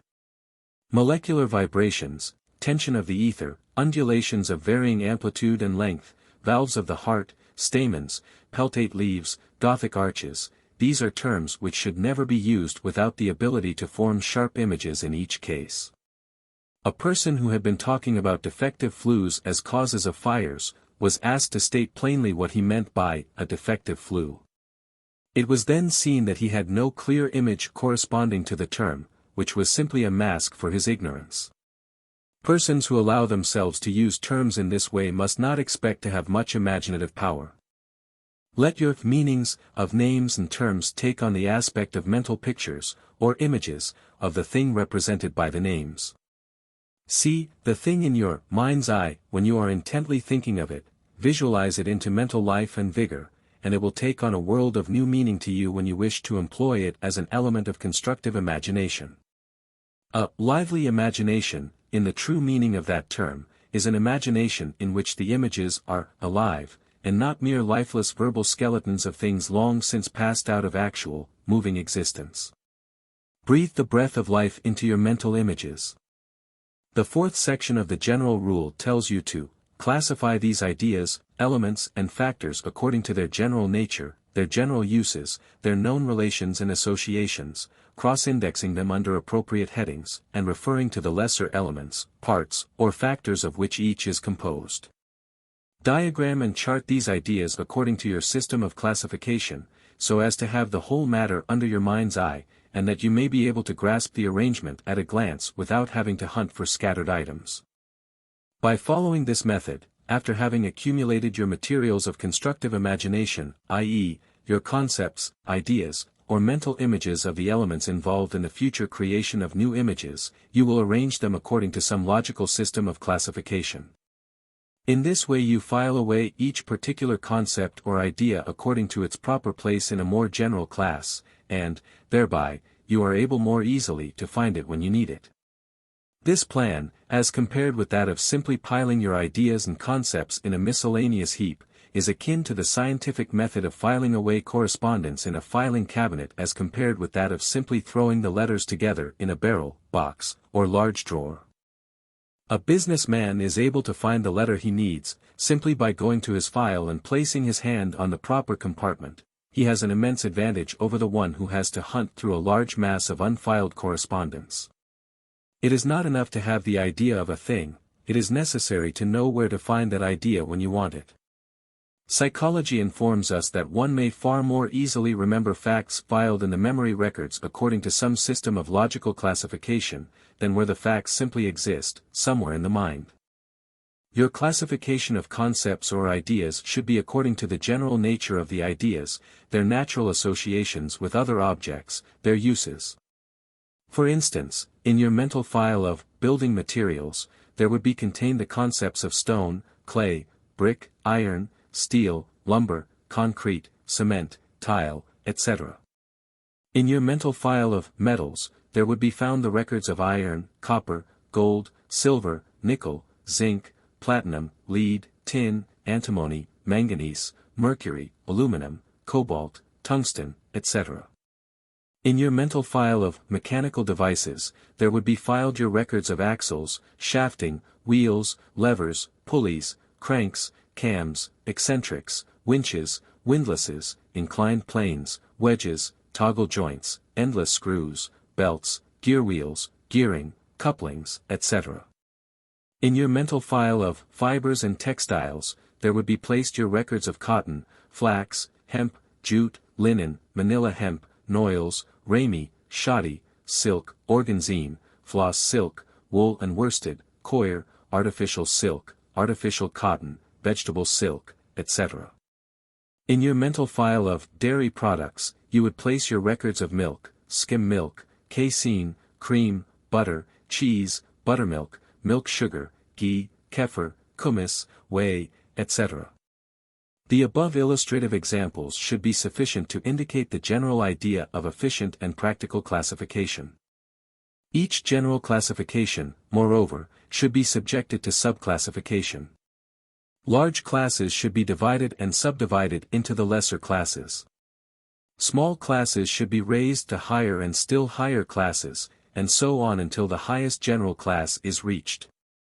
The following table illustrating geometrical figures will serve as an example of such classification. Plane. Rectilinear, trilateral, quadrilateral, multilateral. Curvilinear, circular, elliptic, parabolic, hyperbolic. Solid. Rectilinear, tetrahedral, pentahedral, sextahedral, etc. Curvilinear, spherical, conical, cylindrical, paraboloidal. In the above illustration we have the smallest class of figures grouped according to its most positive quality, this group raised to the respective class of plane or solid, as the case may be, and this last class included in the general class of figures. One having at hand this table, would have a complete index of his mental images representing the various forms included in the general class of geometrical figures. He would have a map or diagram of his knowledge of the subject, it being understood that each of the above terms must be accompanied by a clear mental concept of each figure, a dear meaning of each, capable of being stated in the terms of logical definition. The ideal theoretical system of classification would really be that in which each article was classified according to all its characteristics, its uses, its possible combinations, its associations, its relations, etc. Such a system, however, would be well nigh impossible, and, for that matter, would be far too complex and cumbersome for ordinary practical use. But you should not lose sight of the general principle, nevertheless. The ideal for practical use would be a classification showing, 1. Every possible use or end to which a certain thing might be applied, employed or directed, and, 2. Every possible thing which might be applied, employed, or directed to a certain use or end. The nearer you approach to this ideal, in your work of classification of the things concerned with, connected with, or related to the general subject of your definite purpose and definite ideal, the better will be your chances of the successful achievement of that purpose, the successful realization of that ideal.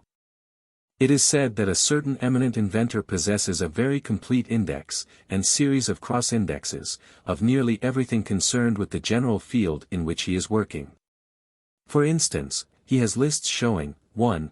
All the discovered uses to which each and every such thing has been put, the discovered effects of its combinations with other things, the things most nearly related to or resembling it, and 2. Each and every such thing which has been discovered to be possible of use, employment and effect in the direction of producing or effecting a certain result, effect, combination or composition. In short, he has the cause relations and the effect relations of every object on his list, noted and classified, indexed and cross-indexed. When this inventor wishes to know the possible causes of a desired effect, he turns to his indexes, and the information is at hand. Likewise, when he wishes to know the possible results and effects related to a particular thing, he puts his hand on the information in the same way. The list is kept checked up and posted by a corps of assistants who note the reports contained in the scientific journals, etc., and also the results of their employer's own original experiments. He has built up, and maintained, a veritable encyclopedia of information relating to the things concerned with his own particular line of work. Consequently, he not only has a wealth of valuable information on hand, but he also saves an immense amount of time and labor when he is engaged in actual experimental and inventive work.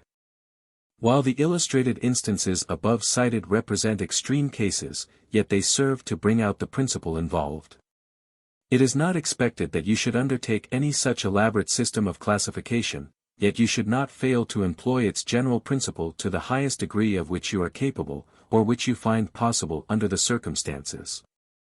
All else being equal, the person who has, 1. The greatest store of concepts or mental images concerning the general subject of his definite purpose and definite ideal, and who, 2. Has that material the most thoroughly classified and indexed either in his memory or mechanically, that person will manifest the highest degree of success in his work of constructive imagination. You will do well to impress upon your memory all new facts arranged according to their logical classification. You will do well also to use your pencil in making written lists of the things involved in your creative work. In short, in every possible manner and by every possible method seek to 1. Acquire concepts, ideas, or mental images related to your definite purpose and definite ideals, and then, 2. Classify these concepts, ideas, or mental images according to a definite, logical, scientific plan, so that you may find them easily and quickly when you need them in the work of constructive imagination. With well-selected materials, in sufficient amount and stored away systematically so that you may put your hand on them when needed, you will have progressed very far on the road to the achievement of your definite purpose and definite ideal by the processes of the constructive imagination. Now then, when you have 1. Acquired the concepts, ideas, or mental images related to your definite purpose and definite ideal, have 2. Ascertained and thoroughly apprehended the full meaning of each of these items of material, and have 3. Properly classified, indexed, and charted them so that you have the mental laboratory them arranged for efficient reference, what have you at your command? In the first place, you have compiled what may be called a thesaurus of your image ideas. A thesaurus is a treasury, or repository, the term often applied to a comprehensive reference work, a lexicon, containing lists of words arranged according to the ideas or concepts which they express.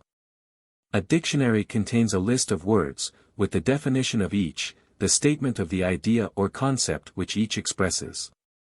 A thesaurus, on the other hand, contains lists of words arranged in groups, each group representing a certain general idea or concept which its several particular words express. When you wish to know the meaning of a word or term, you consult your dictionary.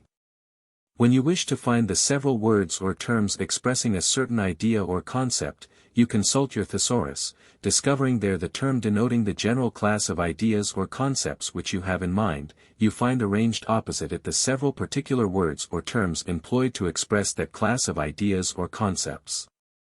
In the thesaurus of image ideas which you have compiled, you will find the image ideas related to, or associated with, the general idea or concept which you are employing in your work of constructive imagination. The smaller classes are grouped into greater classes, and these into still greater, and so on, until under your central image idea you will find classified and grouped each and every particular related or associated image idea. Stop a moment and consider how valuable such a thesaurus of image ideas will be to you, or to any thinker, discoverer, investigator, researcher, or inventor, or businessman, in the work of constructive imagination. The individual here performs his creative work surrounded by all the materials which he will require, all at hand. Employing another illustrative figure of speech, we may say that, by following the previously mentioned plan of the collection and classification of the materials of image ideas, you have built and stocked for yourself a great and valuable mental laboratory. You have proceeded upon the same general plan as that employed by scientists in the creation of their experimental laboratories. In these laboratories, their workshops in which these scientists perform their experimental work, are to be found the various elements which, when combined in certain arrangements and proportions, produce the sought-for synthetic compositions.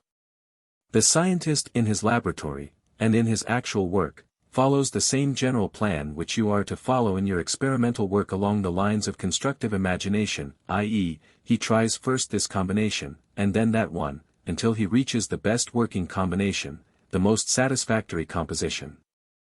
It is stated that Edison has perfected a similar laboratory, which he employs in his work of creative invention. It is reported that, several years ago, he proceeded to test out every conceivable substance which seemed at all possible of being used as a filament for the electric light bulb, and that, step by step, by experiment after experiment, employing the process of test, trial, elimination, and selection, he finally settled upon the best possible known substance for that special purpose.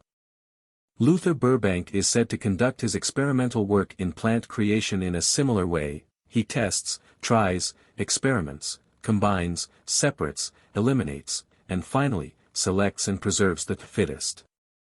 Moreover, nature, herself, in her creative evolutionary processes, is discovered to proceed along the same general lines. The history of natural evolution is but a record of ages-long series of experiments, tests, combinations, adaptations, and natural selection, ending in the survival of the fittest for the particular purpose at each particular stage of the process. The plan is but the taking of a leaf from the book of nature. It is based upon the sound, fundamental principles of natural creation. Herbert Spencer once thought out a plan whereby the patterns for fabrics, woven, knitted, or printed, and for wallpapers and other decorative material, might be easily and systematically discovered or created by means of the same general plan to which we have referred, and which is followed in laboratory work. His plan was that of combination and recombination of certain elemental patterns, figures, and designs according to a definite and systematic plan of test for desirable combinations and conjunctions. He said concerning this plan, could there not be a methodical use of components of designs, so that relatively few ideas should, by modes of combination, be made to issue in multitudinous products? And could not this be so done that draftsmen might produce them with facility, the system serving, as it were, not as a physical kaleidoscope, but as a mental kaleidoscope?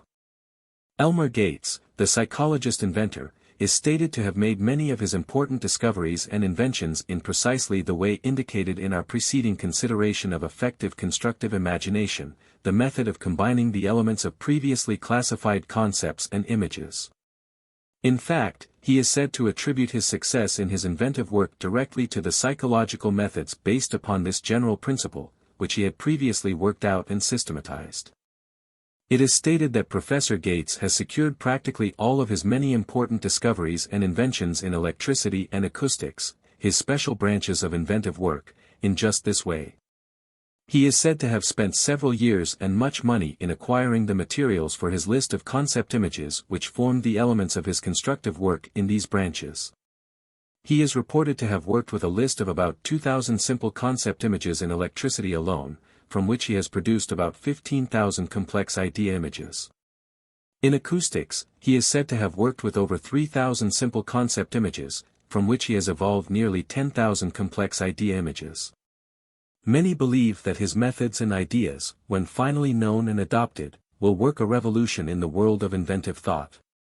The general plan of the mental laboratory, or of the mental thesaurus, which we have outlined for you in this section of this book, is applicable not only for the inventor, the investigator, the researcher, but for the businessman, the clerk, the salesman, the stenographer, or the worker in each and every line of business, trade or profession.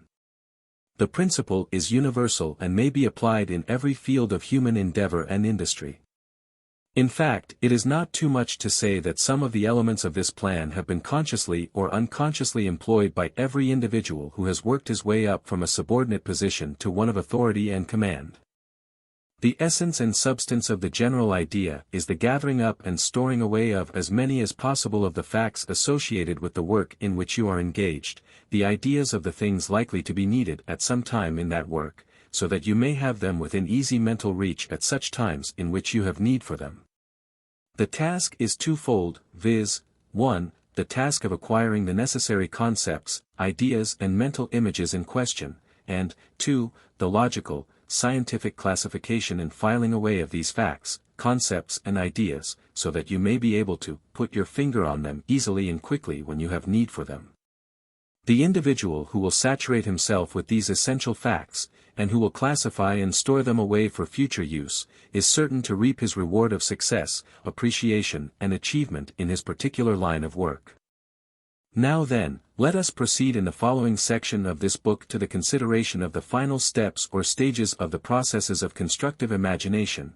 In them is performed the work of combination, adaptation, arrangement and composition of the elements or image ideas which form the stock in trade of your mental laboratory. Creative Power, Your Constructive Forces. By William Walker Atkinson. The Laws of Invention. Having accumulated a sufficient store of idea image materials, selected according to the principle of probable value in your work of constructive imagination, with the intent of achieving your definite purpose and definite ideal, and having classified these materials according to logical order or special relations of use, etc., you are now ready to proceed to the task of combining, adjusting, adapting and creating these materials into new images, ideas or concepts, according to new plans of association, correlation or coordination. You should never lose sight of the fact that all work of constructive imagination consists of joining together things already known, but in new combinations and orders of arrangement, correlation, or coordination. All great inventions are the result of evolution in recombination. We may trace the history of the evolution of the electric telegraph, the telephone, the electric light, the steam engine, the automobile, etc., through their many stages. Someone invented some simple recombination, but was unable to complete the task. Another added some new recombination, still another discovered an improvement, and so on, until at the last, some inventor by a bold stroke of constructive imagination effected a more complete recombination, adding some new and important combinations, and the invention was perfected. No, not perfected fully, for in after years many other improvements were added, and the simple thing grew into greater perfection. In the Field Museum, in Chicago, at one time were exhibited a series of models showing the evolutionary history of the locomotive. From the simplest and crudest beginning, the invention was traced along the course of its history, each decided improvement being shown. It was almost impossible at first to realize that the crude contrivances, the clumsy machines representing the first attempts, were the actual ancestors of the latest and most improved types of the modern locomotive, but such was the fact. In this connection, it is interesting to note that some of these earlier types were as truly the ancestors of the automobile, as of the locomotive. The rapid progress in the late stages of the evolution of the modern automobile from the crude, horseless carriage, of a quarter century further back, is a matter of personal knowledge to the middle-aged man of today. But the automobile had a much earlier history, as you may see by reading the article upon automobiles, in any good encyclopedia. It may surprise you to learn that as far back as 1802 a steam road carriage was driven from Cambridge to London, England, a distance of over 90 miles. It is said that the inflated rubber tire of the bicycle was an important factor in the rapid development of the modern automobile, and that the improvements in the gasoline engines, made possible by the development of the automobile, solved the great difficulty in the case of flying machines, and thus made possible the modern aeroplane. Here you have typical examples of the recombination principle in constructive imagination. The history of the evolution of the telephone is also worth study in this connection, look it up in some standard encyclopedia.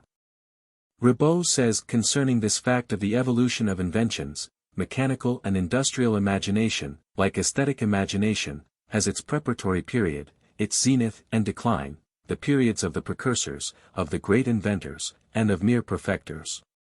At first a venture is made, effort is wasted with small result, the man has come too early, or he lacks clear vision. Then a great imaginative mind arises, blossoms, after him, the work passes into the hands of pupils, imitators, or perfecters, who add, abridge, modify. Such is the order. The history of the application of steam as a power for operating machinery is a long one, its beginnings are found in the Yalopile of Hero of Alexandria, its critical and thrilling period is found in the work of Newcomen and Watt, its period of fruit-bearing lies in the present. The history of time-keeping, or time-measuring, instruments furnishes us with another example of the evolutionary progress of invention.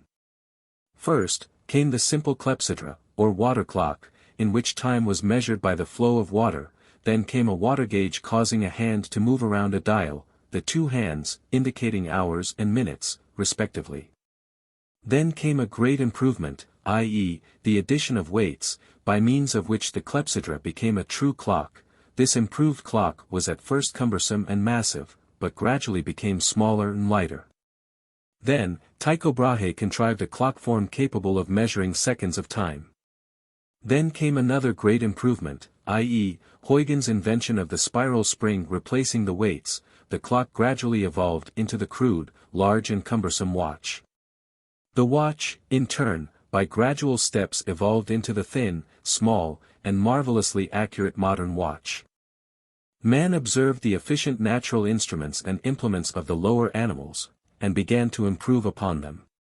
He employed the models of the sharp cutting teeth of the rodents as the designs for his evolution of the axe, the chisel, the saw. From the woodpeckers, he borrowed the idea which he gradually worked out in the form of the auger, the gimlet, the wimble. From the tigers and other carnivorous animals, he took his model for his crude knives and other cutting implements. From the beaver, he learned how to make and use the trowel.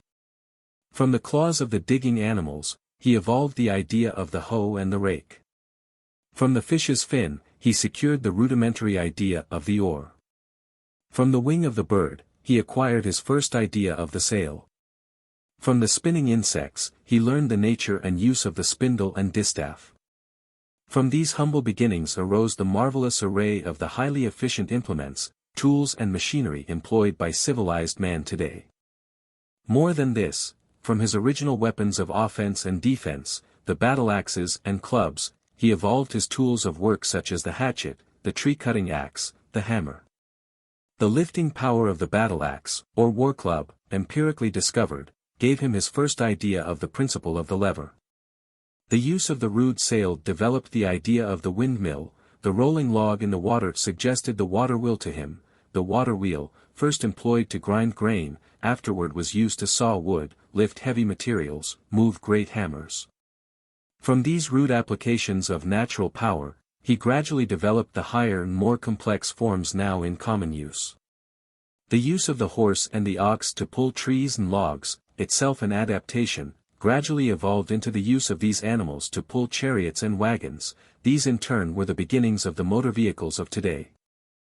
Ribot says, every invention, great and small, before becoming a fixed and realized thing, was first an imagined idea, a mere contrivance of the brain, an assembly of new combinations or new relations.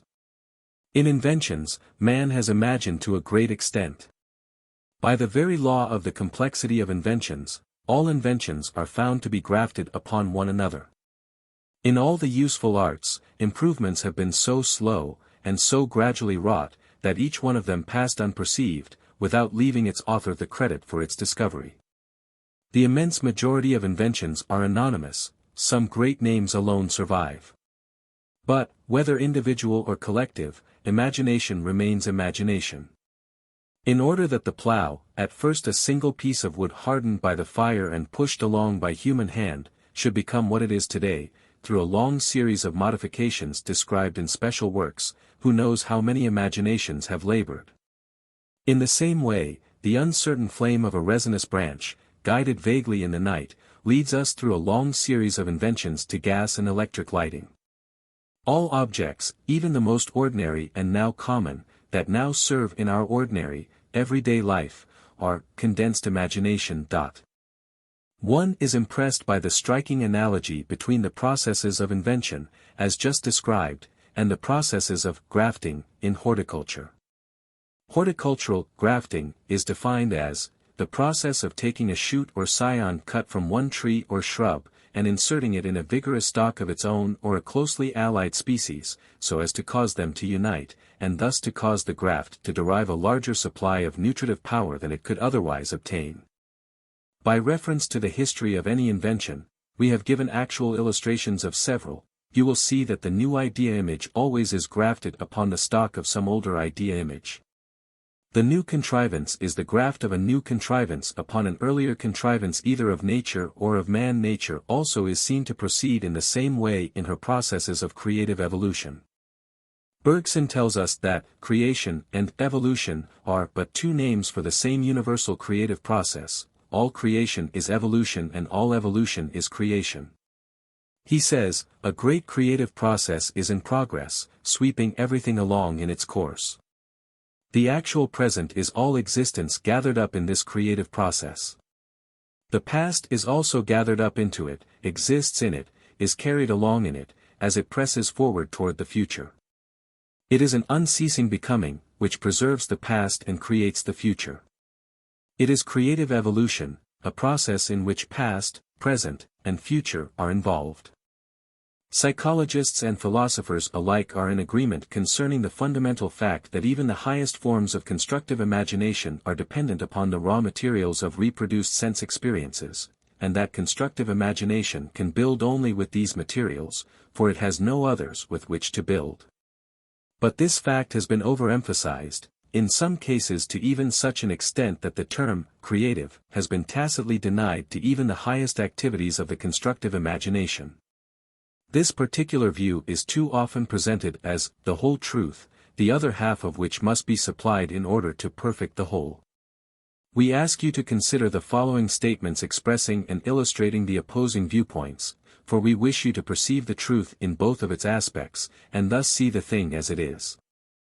Thought from the first of these two respective viewpoints furnishes the report that even the most efficient constructive imagination is tied to the stake of perception by a cord of greater or less strength.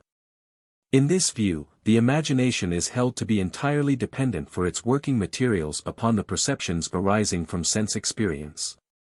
Those holding to this view argue that, because of this fact, the imagination is not truly a creative power, that, inasmuch as it does not create its own materials, and must draw its materials from outside of its own realm, it does not truly create, but merely puts together, in more or less new combination, the materials which it obtains from without. Say these reasoners, the imagination is entirely dependent upon outside materials for its constructive work, it is limited to the materials obtained through the experience of its owner, or those of others. These thinkers point out that the imagination is like a builder who uses the material of a disorderly pile of bricks in order to build a fine house, or like the watchmaker who puts together the numerous parts of the intricate timekeeper, or like the artisan who, employing masses of metal, makes an engine, a sewing machine, a bicycle. Carrying this idea to its logical conclusion, we may say, as one writer points out, that, thus a painting is a mere combination of forms and colors, an oratorio, of sounds, an epic poem, of words or ideas previously existing in the mind. The elements of a poem like Paradise Lost, its streams, flowers, angels and deities, were all in the mind of the poet before he began to write, and all that imagination did was to combine them into one harmonious whole. In short, in this view, imagination is merely the power of combination, it does not include the true creative element, its materials are previously existent, all that imagination does it to put them together. Thought from the second viewpoint furnishes a somewhat different report, its argument being more or less of the nature of what in legal procedure is known as a demurrer. A demurrer, in plain language, asks the question, well, even admitting that what you say is so, what of it? The demurrer asks judgment on this point, whether the matter alleged by the opposite party, even assuming it to be true, is sufficient in law to sustain the action or the defense, as the case may be. Say this set of reasoners, we admit that the imagination does not create something out of nothing, and that its creative work is performed by combining, arranging, adapting, or weaving the raw materials furnished by perception, apperception and experience. But is this not true of all other kinds of creative work of which the human mind has any knowledge? Does the human mind know of anything having been made from nothing? Can it form a conception of any such happening? Is not the term creative a statement of the act of putting together, combining, manufacturing, making, composing, constituting something from other things? If this be so, and it is beyond question true, then the opposing side is merely quibbling over the meaning of a word and are not dealing with facts.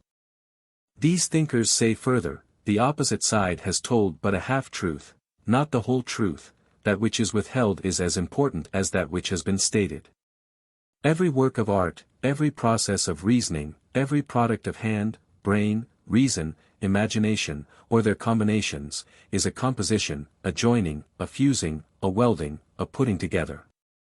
Sounds are combined in music, words are combined in a poem, colors are combined in a painting, but do sounds, words, and colors alone make these productions works of art? Shakespeare's immortal works are, in this view, but aggregations of letters of the alphabet, but did Shakespeare play no part in the creation, was he not a creator of his works? The omitted portion of the truth is this, it is not alone the materials employed in the construction, but also the manner in which these materials are combined, arranged, and put together, that constitutes the creation. As a writer has said, this power of ideal conception which uses these dead elements to express its living ideals, is the work of the constructive imagination. Brooks gives us the essence and spirit of this second viewpoint, in the following able statement made many years ago. Imagination can combine objects of sense into new forms, but it can do more than this. The objects of sense, in most cases, are merely the materials with which imagination works. Imagination is a plastic power, molding the things of sense into new forms to express its ideals, and it is these ideals that constitute the real products of imagination. The objects of the material world are to it like clay in the hands of the potter, it shapes them into forms according to its own ideals of grace and beauty. He who sees no more than a mere combination in the great creations of the imagination, misses the essential element, and elevates into significance that which is merely incidental. You will readily see that here, as in many other cases, the truth of the matter is found only in the reconciliation of the two opposing sides, each side voices a half-truth, the whole truth is found by uniting the two halves. It is true that the imagination must do its work by employing the materials of perception, apperception, and experience, but there is the marvelous, combining power required to put together these elements, factors, and parts of the material so furnished. A child has the necessary 26 letters plainly marked on its alphabet building blocks, but it might try for eternity to compose a Paradise Lost, one of Shakespeare's plays, a synthetic philosophy, an Emerson's essay, or a work on the higher mathematics, by means of an accidental putting together of those letters. It needs that something else to accomplish the task, and that something else is the discriminating, selecting, combining faculties and powers of the efficient constructive imagination. Finally, there is another element usually involved in the higher products of the constructive imagination. In the processes of the constructive imagination, just as in many of nature's subtle processes, the work of creation is accomplished, not by the mere more or less purposive setting in place of separate bits of material, as, for example in the building of a toy house with the materials of building blocks or of a card house with a pack of playing cards, there is often, rather, fusing of material and its subsequent hardening, as, for instance, in the fusing of copper, tin and zinc, into the new metal called bronze, or the crystallization of the particles of water into ice. Water is created from particles of oxygen and hydrogen, but these two elements become fused by chemical action, and really form a new substance, not merely a put-together mixture. Thus, things may be put together in such a subtle way as to constitute a new thing differing from either of its constituents. A thing is often more than the mere sum of its parts, to this sum must be added the new element of mutual relation or working relation. This new element figures largely in the creative processes of constructive imagination. Thus, King Milanda's chariot, in the ancient Buddhist story, consisted not alone of its several parts, but also of the arrangement, mutual relations, and working unity of those parts, these last mentioned elements being supplied by the constructive imagination of the designer of the chariot. Again, the color, green, is composed of yellow and blue, yet green is a true color, differing from either of its compositive parts, or from both of them when not united. Ribot says, all creation whatever, great and small, shows an organic character, it implies a unifying, synthetic principle. Kalatza says, we know nothing of a complex psychic production that remains simply the sum of its component elements, each preserving its own character, with no modifications. The natures of the components disappear in order to give birth to a novel phenomenon that has its own and particular features. The construction of the imaginative ideal is not a mere grouping of past experiences. In its totality it has its own individual characteristics, among which we no more see the composing lines than we see the components, oxygen and hydrogen, in water. Wundt says, in no scientific or artistic production does the whole appear as made up of its parts, like a mosaic. Mills says that imaginative creations are cases of mental chemistry, the facts bear him out in the statement. Neither should it be forgotten that a very high order of mental activity is manifested in every process of true constructive imagination. The mental powers of comparison, discrimination, deliberation, judgment, and selection are involved in the higher processes of constructive imagination. The imaging powers produce and exhibit a great number of images, each of which is a candidate for the office which constructive imagination is striving to fill properly and adequately. Here we have another instance of the struggle for existence, and the survival of the fittest. Here, many are called, but few are chosen. Image after image is produced, examined, tested, and then either rejected or else either tentatively or permanently accepted. The processes of comparison, deliberation, discrimination, selection, and judgment are manifested in constructive imagination as truly as in the processes of the will. Constructive imagination selects its material quite as truly as does the builder of houses or bridges. Imperfect material is rejected, and doubtful material is subjected to a test or experiment. Constructive imagination is not at the disposal of every image that appears in its field of mental vision. Instead, it exercises its power and prerogative of choice and decision, as truly as do reason and will. In fact, the presence of logical thought is manifest in the higher processes of constructive imagination, the two classes of mental activities being so closely interwoven in many cases that it is quite difficult to distinguish between them.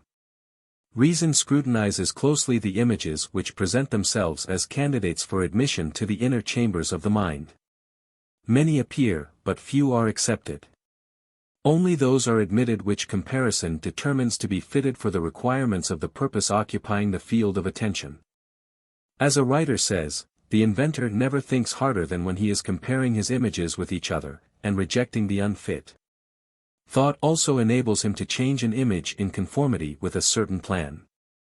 Another says, the predominance of the exact logical processes establishes from the outset the difference between the imaginative dreamers and the imaginative thinkers.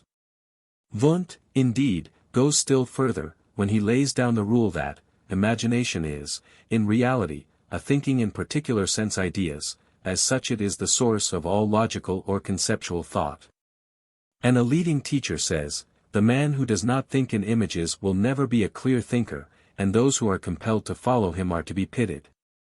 Thus, you see, that just as in your logical thought you should avail yourself of the powers of constructive imagination, so in the processes of constructive imagination you should always endeavor to coordinate the powers of logical thought with those of the strictly imaginative faculties. Creative Power, Your Constructive Forces. By William Walker Atkinson.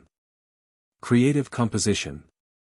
The general rule tells you to weigh the various factors one against the other, taking into consideration the associated and related values of each in the general idea, plan or purpose. Determine in this way which are the primary factors involved, which are the secondary, and which are the lesser values.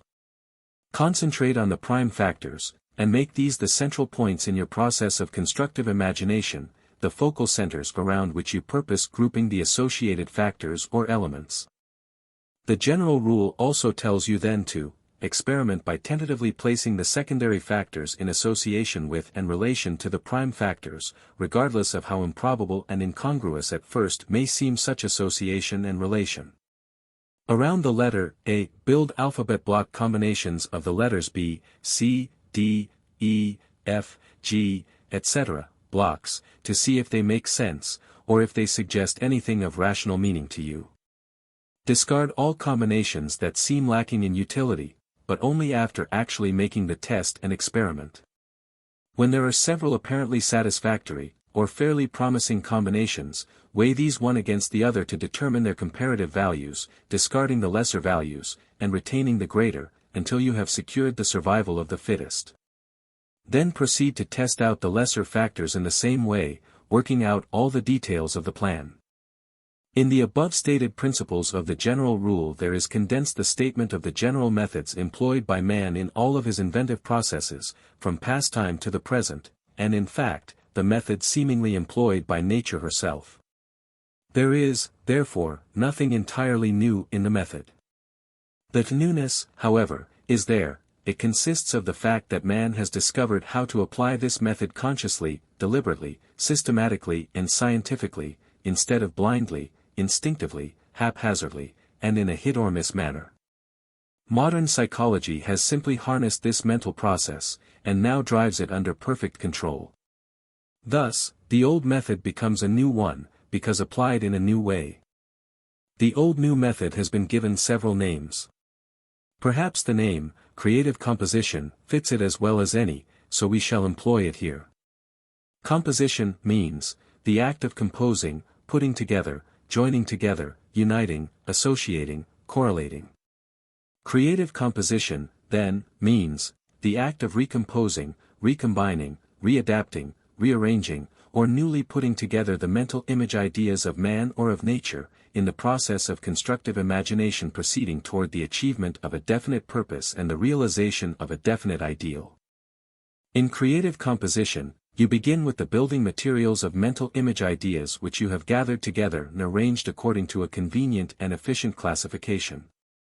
For the purpose of a familiar illustration of the scientific principle involved, let us ask you to think of these building materials of mental image ideas as resembling the familiar building blocks of childhood.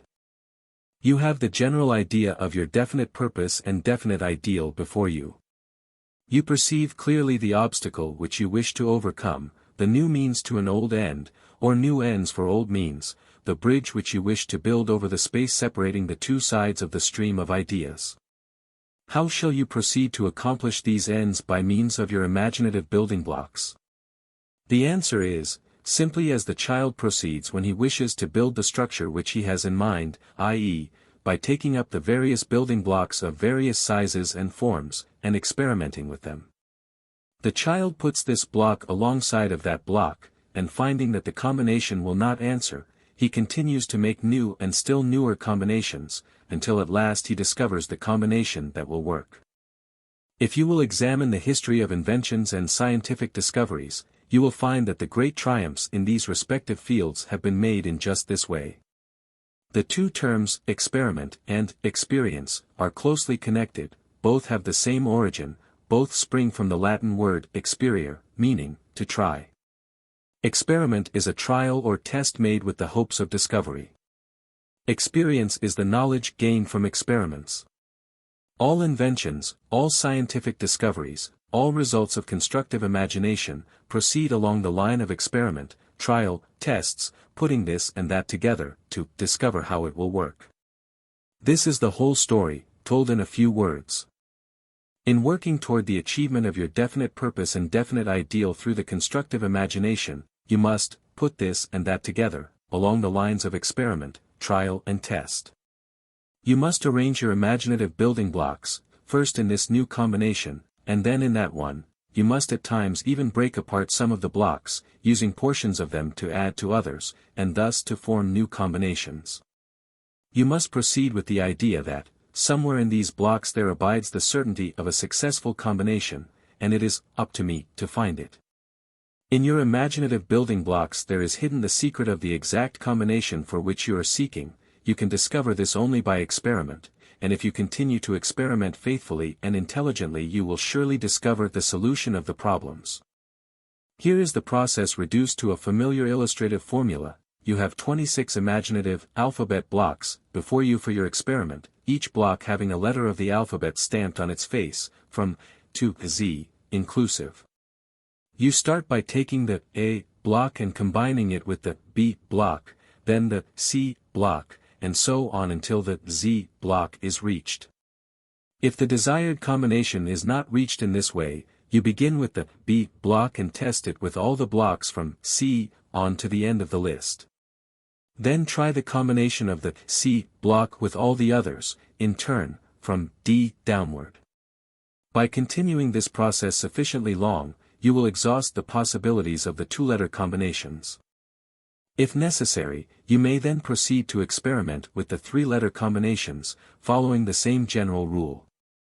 Then, if necessary, proceed with the four-letter combinations, in the same way.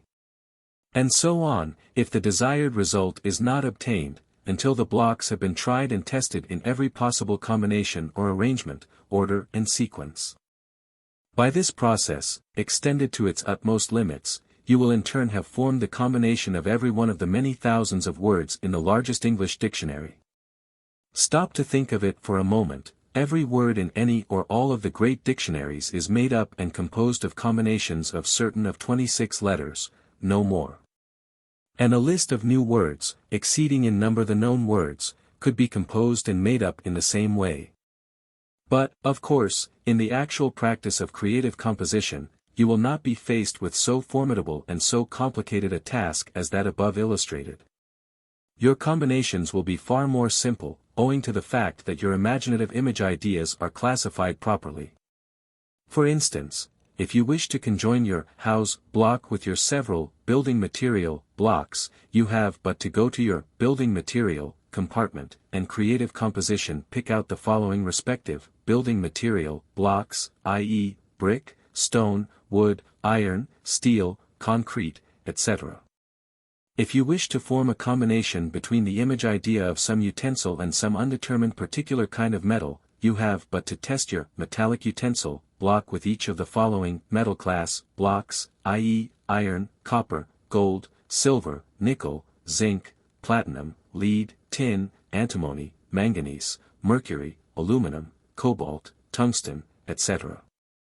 If you wish to associate your image idea of a textile fabric with that of some particular kind of textile material not yet decided upon, you have but to test out the respective blocks of cotton, flax, hemp, jute, linen, wool, silk, etc., until the desired combination is discovered. If you wish to employ a geometrical form, you will take out each of the image idea blocks named in our diagram of geometrical figures in a preceding section of this book, until you discover the one best suited for the purpose.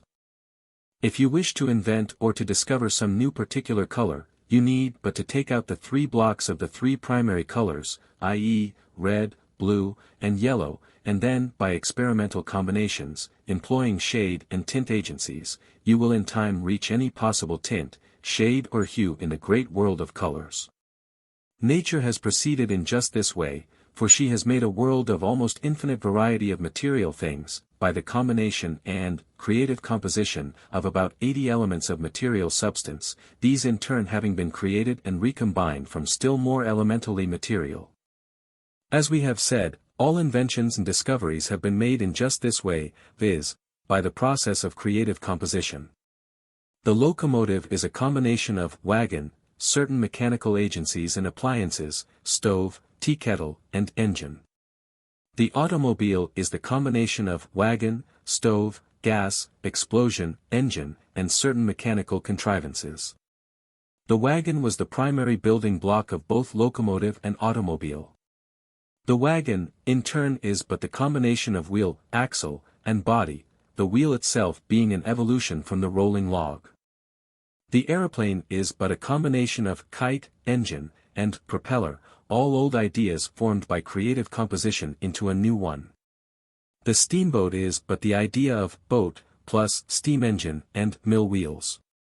The primitive boat, itself, was but the combination of floating log, plus the idea of hollowing out. The farm tractor now employed in plowing, etc., is but the combination of plow and automobile. The plow itself was the combination of the image idea of hard sharpened stick, and magnified spearhead or battle axe. In short, every contrivance of man, every tool, every instrument, every utensil, every article designed for use, of each and every kind, will be found to have been evolved from very simple beginnings along the line of experimentation in creative composition. Everything made by man is, put together, made up of material parts, and the idea of every such thing is made up of simpler and more elemental ideas, united and combined in creative composition. This is the only way in which man has ever invented or contrived anything, and this is always the way in which you must proceed in your work of constructive imagination. The truth of the matter is so simple that most persons entirely overlook it. You have possibly never thought of it until you now have it presented to you in this book, and this without any reflection on your intelligence, we assure you. But here is an important point. While man has always employed this principle in his inventive and creative work, he has done so almost entirely instinctively and unconsciously, and with an almost entire absence of scientific system and logical order. Now that modern psychology has uncovered the process for us, has taken off the cover so that we may see how the thing works, and how the wheels go round, we may hope for much more effective and efficient exercise of the power of the constructive imagination in the future. Already a number of great inventors and scientific investigators have taken advantage of the new teaching of psychology concerning this phase of mental operation, and they have thereby attained results far superior to those possible under the old hit-or-miss methods. Artists and writers, also, employ the same general methods of creative composition, though in most cases in a more or less haphazard and instinctive way. The various characters, situations, scenes and combinations of pictures, stories and plays, are gathered together from a comparatively small list of elements, the great variety of results arising from the many possible combinations and arrangements of these few elements. If this seems incredible to you, you have but to remember the almost infinite number of possible combinations of the 26 letters of the alphabet. The largest dictionary contains only a small proportion of the possible word creations by such combinations. Again, from 52 playing cards, are derived all of the numerous combinations of hands dealt out in card games. In many games, in fact, a smaller number of cards is used. That modern writers are turning this principle of creative composition to practical account is evident to those who study the advertising columns of magazines devoted to the writing craft. For instance, there is advertised a book for story writers called The 36 Dramatic Situations, which is described as follows: a catalogue of all the possible situations that the many relations of life offer to the writer. The author has read and analyzed thousands of plays and novels, and resolved their basic story material into fundamental categories. A true philosophic consideration, but practical in every respect, that makes available to every writer all the possible material that life offers him. Again, there is advertised a book called The Fiction Factory, which is described as follows: a writer who wrote thousands of stories and made thousands of dollars by setting up a story mill, tells how he did it, and gives a record of his work in this instructive, stimulating book. It should be in the hands of everyone interested in how authors do their work. You may smile at these advertisements and shrug your shoulders, but you buy and read the stories so composed. Jack London, the popular novelist, in his story of Martin Eden, which many regard as being largely autobiographical, pictures his hero as busily engaged in writing newspaper storiettes for the syndicates which supply them to the newspapers in all parts of the country. These productions were what are known as pot boilers, of course, written hastily to meet the popular demand and to gratify the popular taste. Martin had not yet arrived at the place and time where his more finished, more subtle, and more realistic efforts were appreciated by readers and accepted by publishers. London pictures Martin busily engaged in reading over his rejected storiettes, and thus finding out how not to write such productions, as well as just how to write them. He found out what to put in, and what to leave out. In this way he worked out a perfect formula. This formula consisted of 3 parts, viz., 1. A pair of lovers jarred apart, 2. They are united by some deed or event, 3. Wedding bells. He reached the conclusion that the 3rd part was an unvarying quantity, but that the 1st and 2nd parts could be varied an infinite number of times. The application of the formula, in London's own words, was as follows: thus, the pair of lovers could be jarred apart by misunderstood motives, by accident or fate, by jealous rivals, by irate parents, by crafty guardians, by scheming relatives, and so on and so forth. They could be reunited by the brave deed of the man-lover, by a similar deed of the woman-lover, by change of heart in one lover or the other, by forced confessions of a crafty guardian, scheming relative, or jealous rival, by voluntary confession of same, by lover storming girl's heart, by lover making long and noble self-sacrifices, and so on, endlessly. It was very fetching to make the girl propose in the course of being united, and Martin discovered, bit by bit, other decidedly piquant and fetching ruses. But marriage bells at the end was the one thing that he could take no liberties with. The author relates that Martin soon worked out half a dozen stock forms, which he always consulted when constructing storiettes. These forms, he adds, were like the cunning tables used by the mathematicians, which may be entered from top, bottom, right, and left, which entrances consist of scores of lines and dozens of columns, and from which may be drawn, without reasoning or thinking, thousands of different conclusions, all unchallengeably precise and true.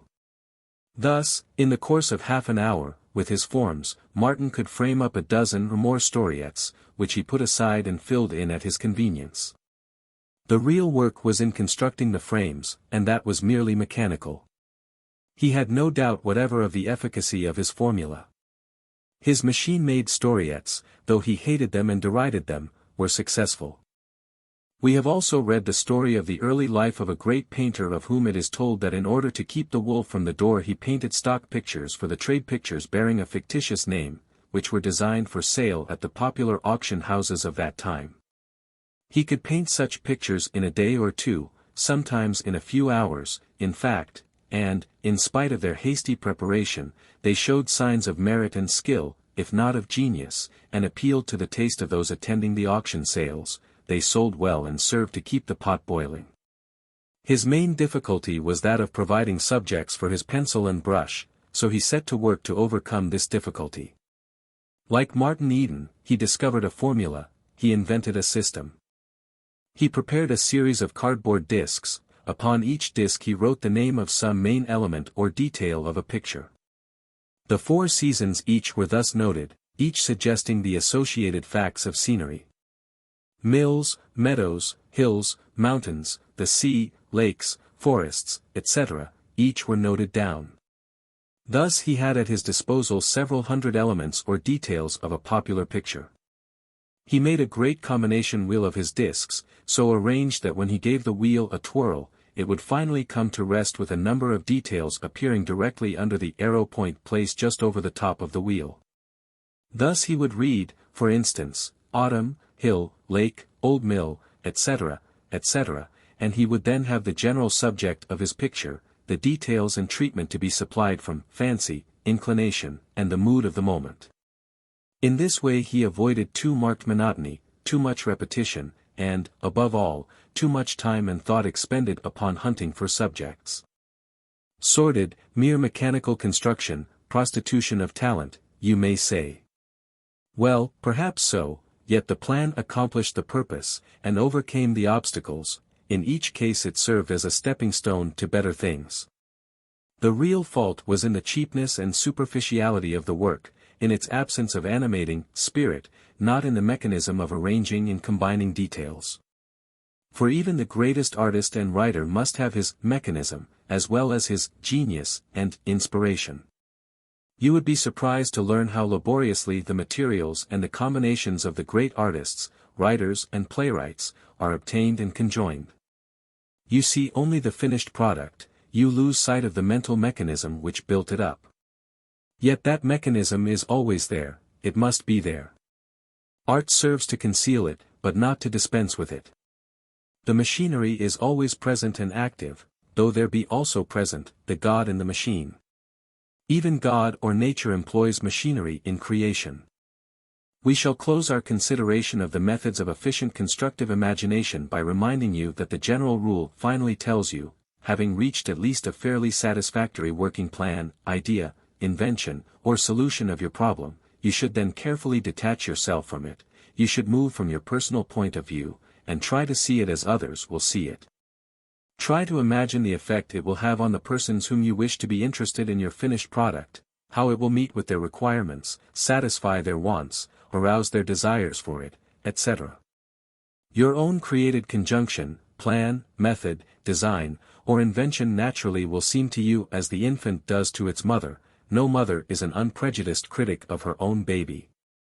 You must see the thing as others see it, in order to arrive at an intelligent idea of the utility of your idea. You must use past experience, reason, judgment, discrimination and cool decision in this latter testing process. The above statement speaks for itself, and is sufficiently comprehensive to stand alone. All that we wish to add is these few words.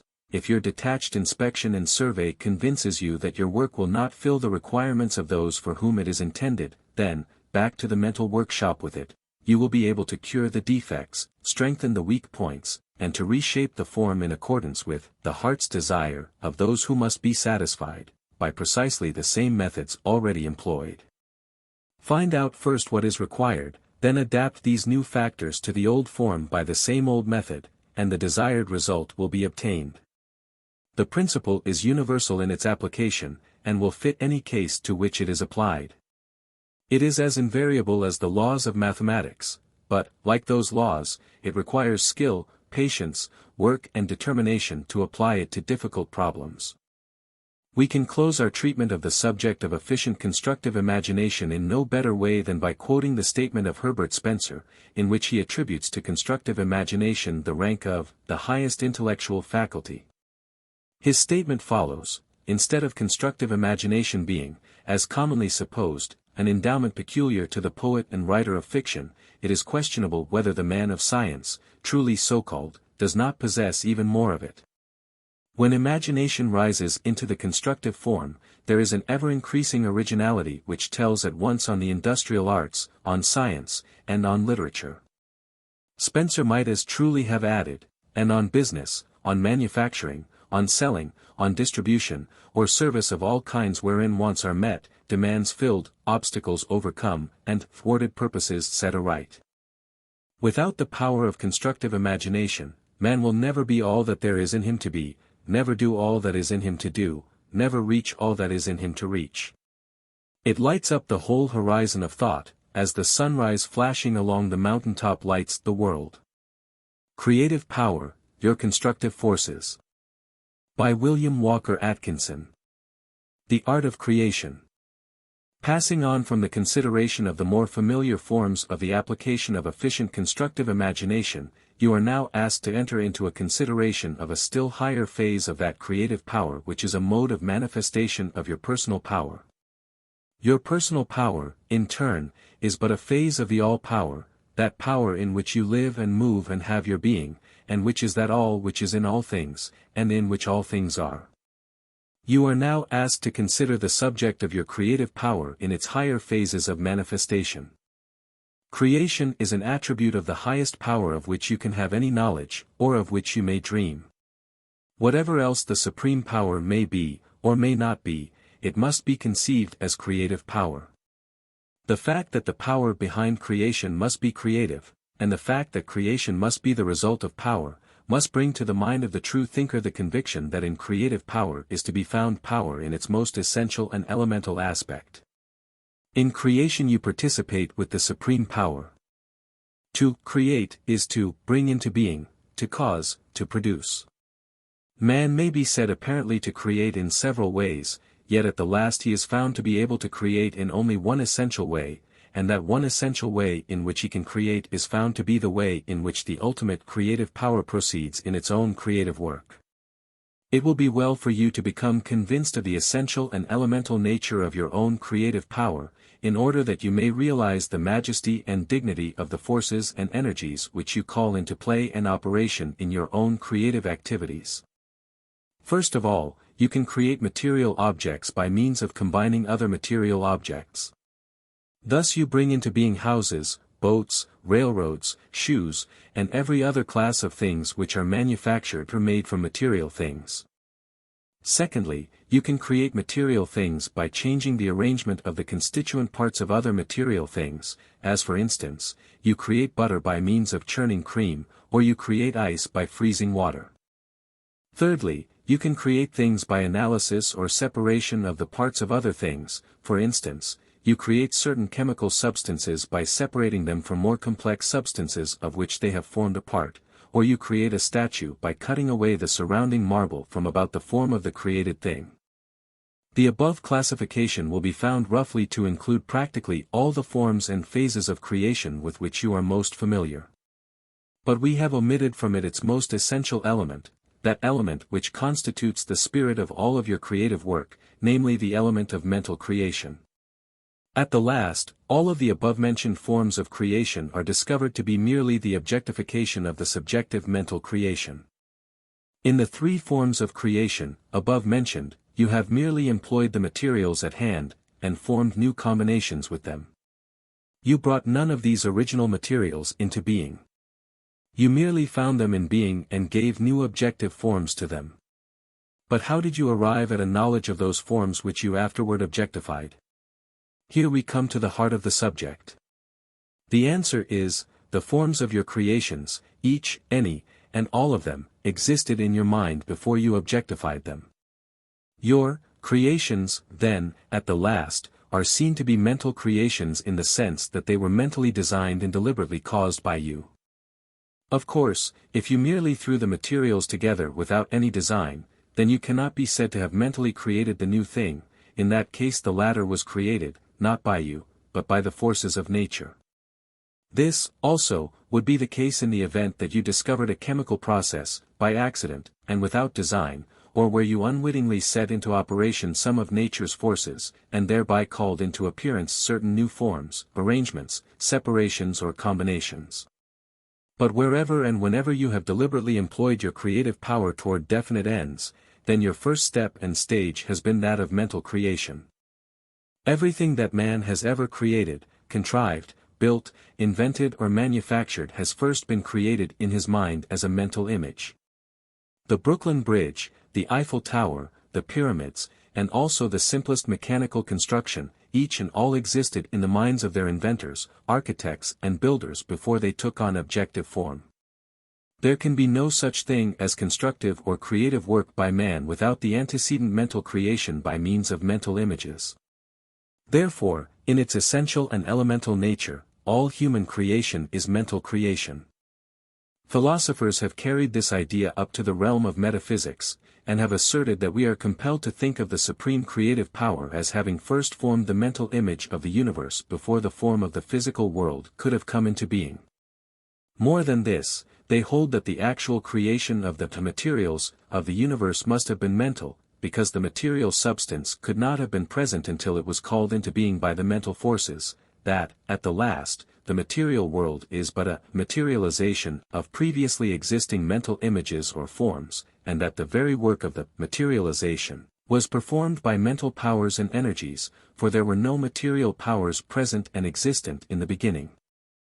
Edward Carpenter illustrates this idea in the following statement contained in one of his books: "There is now a disposition to posit the mental world as nearer the basis of existence than is the material world, and to look upon material phenomena rather as the outcome and expression of the mental.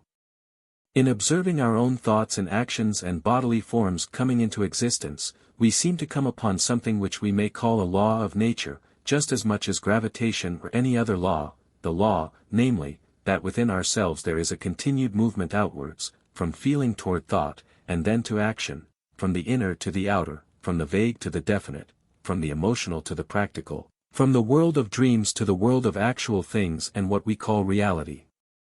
We may fairly conclude that the same progress may be witnessed both in our waking thoughts and in our dreams, namely, a continual ebullition and birth going on within us, and an evolution out of the mind stuff of forms which are the expression and images of underlying feeling, that these forms, at first vague and undetermined in outline, rapidly gather definition and clearness and materiality, and press forward toward expression in the outer world. And we may fairly ask whether we are not here within our own minds witnessing what is really taking place everywhere and at all times, in other persons as well as in ourselves, and in the great life which underlies and is the visible universe. You may say that there is no evidence that man ever produces a particle of matter out of himself, and I will admit that this is so. But there is plenty of evidence that he produces shapes and forms, and if he produces shapes and forms that is all we need. For, what matter is in the abstract no one has the least experience and knowledge. All that we know is that the things we see are shapes and forms of what we call matter. And if, as is possible and indeed probable, matter is of the same stuff as mind, only seen and envisaged from the opposite side, then the shapes and forms of the actual world are the shapes and forms of mind, thus projected for us mutually to witness and to understand. But we do not need to fall back upon metaphysical speculations in order to support our general contention that there is mental image back of every phase and form of physical creation. Throughout all nature we may find striking instances and illustrations of the general principles that there is an idea, or mental image or form, present in all of nature's creative processes, from the formation of a crystal to the development of the forms of living creatures. The formation of a crystal, the development of the plant or tree from the seed, the evolution of the living form from the egg cells, all of these reveal to us the fact that idea or mental form is immanent and involved in every process of birth and growth in nature. This being perceived, we are justified in claiming that all creation is mental creation, the materialization of a mental form, image, or idea. Throughout all nature we may perceive the presence of an inner image or form which serves as the framework or pattern upon which nature materializes her objective forms. These ideal forms have attracted the attention of the philosophers, and they have sought to account for their presence. From the time of Plato down to the present, philosophers have speculated concerning the nature and evident presence of these ideal forms upon which nature builds her material shapes and structures. In the above quotation from Carpenter you will note the reference to the evolution out of mind stuff of forms which are the expressions and images of underlying feeling. These forms, at first vague and undetermined in outline, rapidly gather definition, and clearness, and materiality, and press forward toward expression in the outer world. Paul Carus, a modern philosopher, also says, all science consists in describing forms, and tracing their changes. All differences that we can scientifically comprehend are the forms of matter or energy. All that we can do or try to do is by molding and remolding things. Forms are the types of possible entities, and do not exist as such in the shape of material realities, but we cannot say that they are non-existent, nor that they are not. They are mebes, or potentialities, and according to the law of their combination the things of the material world are molded. They are the factors which determine material reality, and in this sense pure forms are more important than are material and actual things.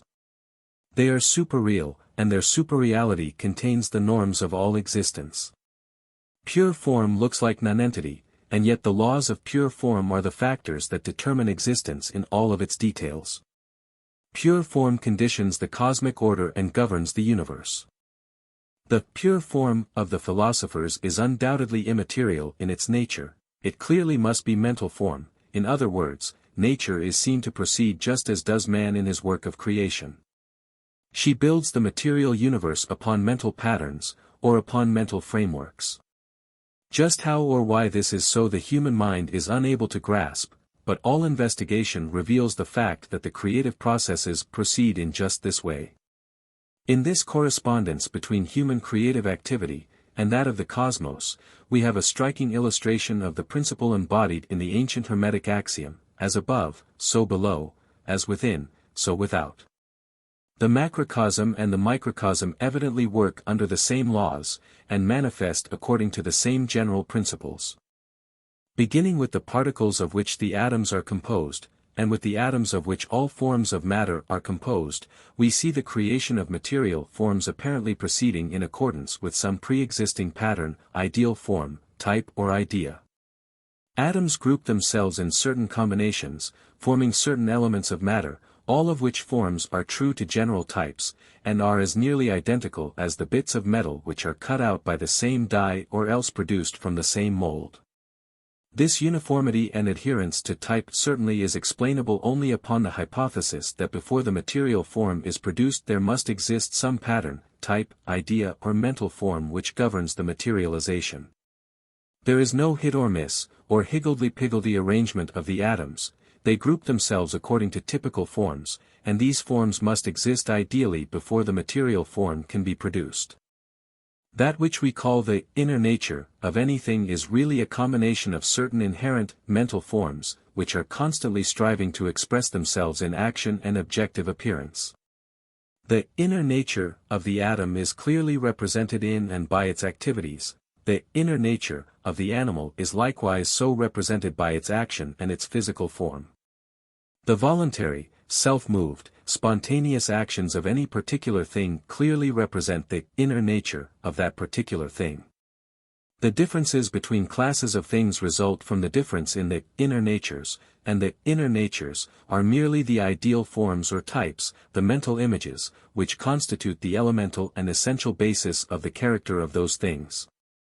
The operation and manifestation of these inner natures, or creative ideal forms, has a striking illustration in the case of the crystallization of the minerals or chemical elements. These crystals are formed in the mother liquor according to well-known and clearly defined shape, form and order. Each species of crystal has its own particular form and arrangement, some have a range of several of such forms, each, however, being true to type and pattern. Each species of crystal obeys its own order and rule concerning its form. Crystals grow just as do plants, according to a certain pattern and type form. These forms and orders of arrangement are not caused by outside forces or energies, they result from the forces of the mineral or chemical substance, from the operation of internal, inherent energy, and in response to some inner idea, form or pattern which constitutes the inner nature of the mineral or chemical compound. In the same way, we find that in the material form of the germ of the acorn there dwells an inner nature, composed of these ideal forms or mental images, these inner patterns. These inner forces determine the material form which the sprout, root, leaves, and the complete tree shall assume.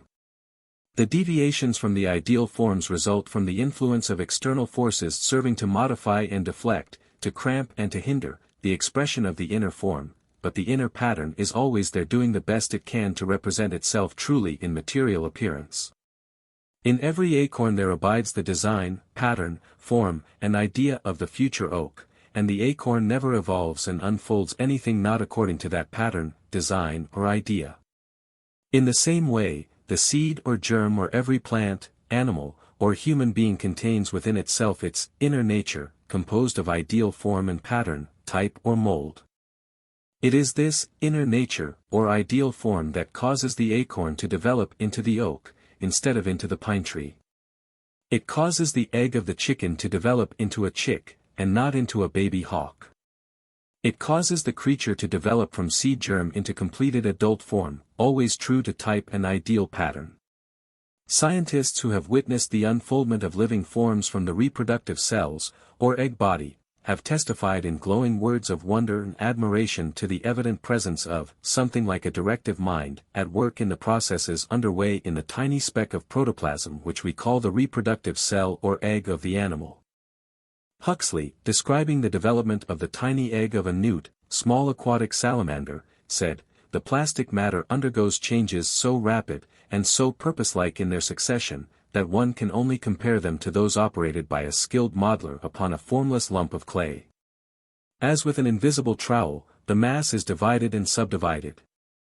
Then, it is as if a delicate finger traced out the lines to be occupied by the spinal column, and molded the contour of the body, pinching up the head at one end, the tail at the other, and fashioning flank and limb into due salamandrine proportions, in so artistic a way, that, after watching the process hour by hour, one is almost involuntarily possessed by the notion that some more subtle aid to the vision than the achromatic lens would show the hidden artist, with his plan before him, striving with skillful manipulation to perfect his work." The same great scientist, speaking of the continued life of the newt, says, "As life advances, and the young amphibian ranges the waters, the terror of his insect contemporaries, not only the nutritious particles supplied by its prey, by the addition of which to its frame, growth takes place, are laid down, each in its proper spot, and in due proportion to the rest, so as to reproduce the parent stock, but even the wonderful powers of reproducing lost parts, which are possessed by these animals, are controlled by the same governing tendency. Cut off the legs, the tail, the jaws, separately or all together, and these parts not only grow again, but the new limb is formed on the same type as those which were lost. The new jaw, or leg, is a newt's, and never by an accident more like that of a frog."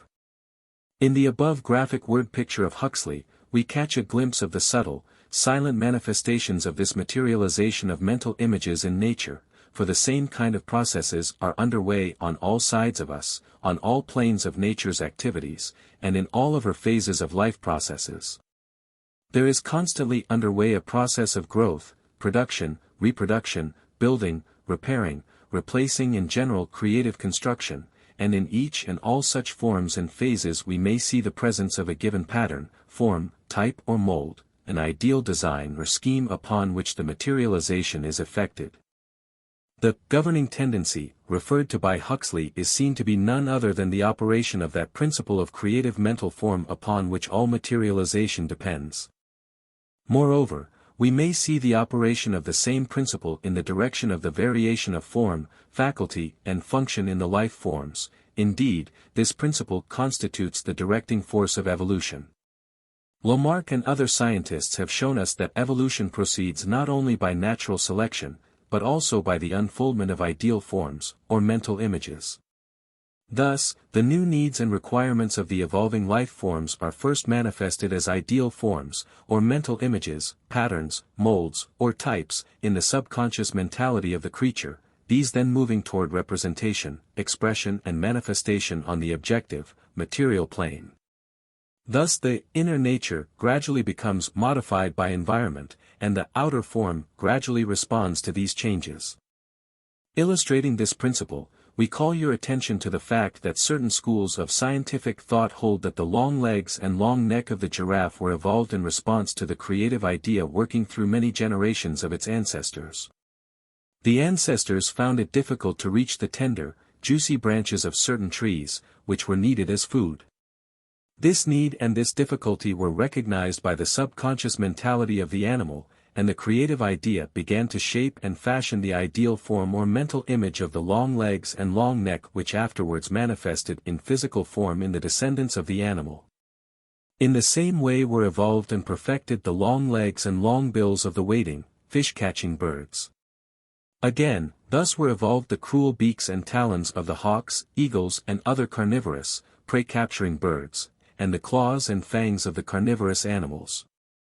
In short, many thoughtful scientists recognize the existence and activity in nature of a principle which tends to manifest in objective, material form that which has previously existed as a mental form or ideal image in the subconscious mentality of living creatures, the mental form or ideal image having arisen in response to a strong need, want, lack or desire of the creature, as in the illustrative cases above cited.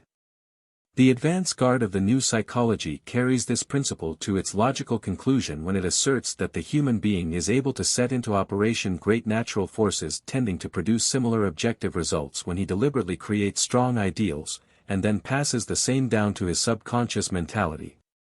Here is a hint at a mighty principle.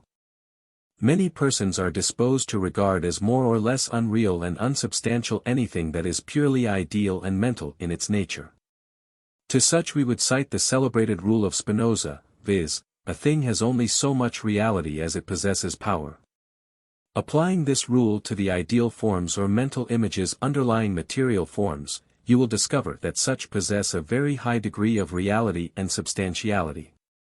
Ideal forms and creative mental images are not merely such stuff as dreams are made of, but in reality are strong, powerful forces. In fact, many manifestations of natural forces are really efforts toward the expression of the creative idea. The inner form striving to manifest in the outer form often exercises a tremendous force. The inner form of a growing plant has been known to crack a heavy concrete block, and the power of growing roots, arising from the inner urge of the ideal form, has been known to tear asunder heavy foundation stones. John Burroughs, the great naturalist, says concerning this force of the inner form striving for outward expression, we know that the roots of trees insert themselves into seams in the rocks, and force the rocks asunder. This force is measurable, and often is very great. Its seat seems to be in the soft milky substance called the cambium layer under the bark. These minute cells, when their force is combined, may become regular rock splitters. One of the most remarkable exhibitions of plant force I ever saw was in a western city where I observed a species of wild sunflower forcing its way up through the asphalt pavement. The folded and compressed leaves of the plant, like a man's fist, had pushed against the hard but flexible concrete until it had bulged up and then split, and let the irrepressible plant through. The force exerted must have been many pounds. I think it doubtful if the strongest man could have pushed his fist through such a resisting medium.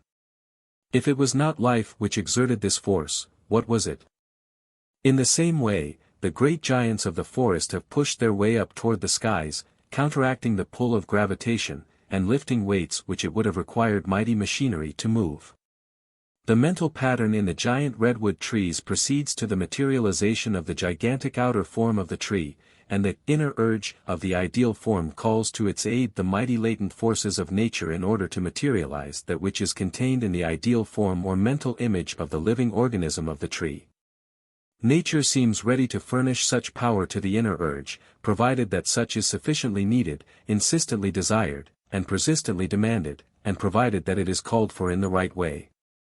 If man ever obtains the inner secret of this demand, he will have the creative powers and forces of nature in his hands. Already he has acquired a portion of this secret, and is able to perform mighty creative work by directing his mental powers toward the physical plane. In this instruction we seek to disclose the principles of this process to you. The attention of certain philosophers has been attracted by this manifestation in nature's activities of a process closely resembling constructive imagination.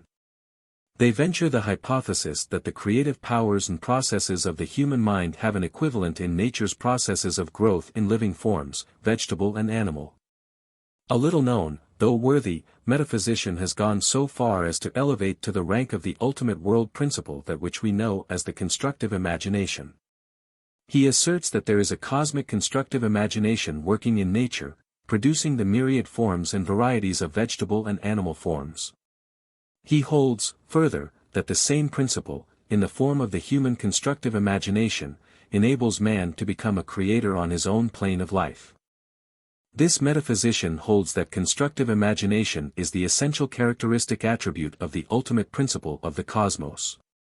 He holds that this essential attribute is inherent in the very essence of all things, and in the world as a whole.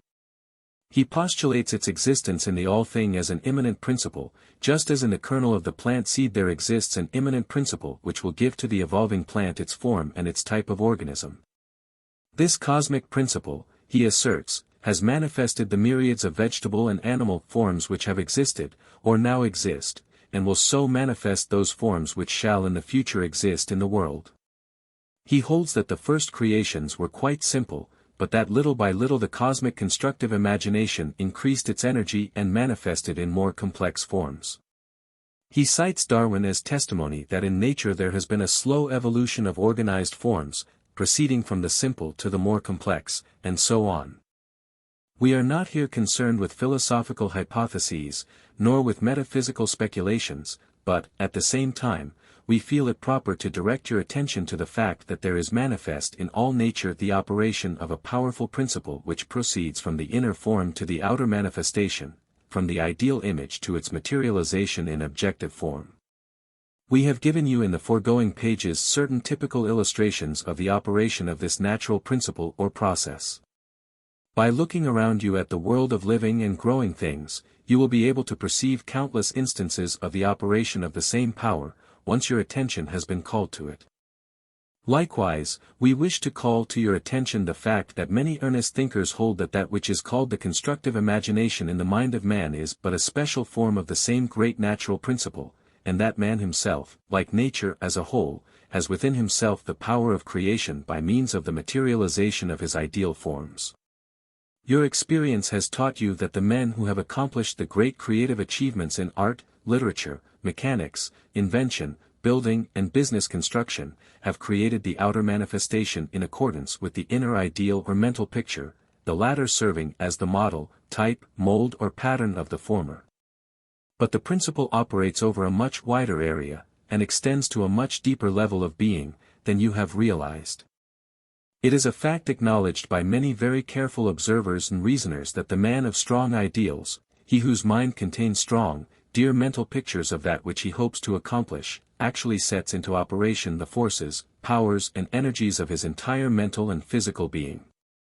These, in turn, draw upon the common source of nature for their nourishment and subsistence, and all the power so generated tends toward manifestation and expression in the material form which is being built upon the mental framework or pattern of the creative idea.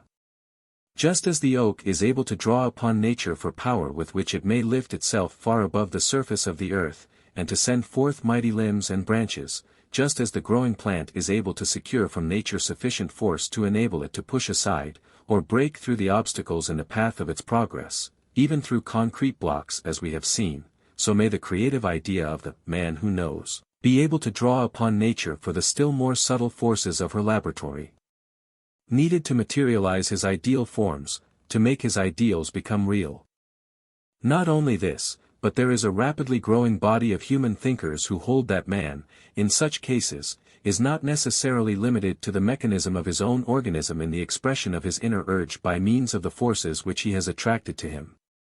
They hold that he even may, and often really does, throw out mental or spiritual filaments which contact the things of the outside world, thereby attracting to himself the external forces and things requisite for the successful materialization of his inner ideal, his mental forms, his creative idea.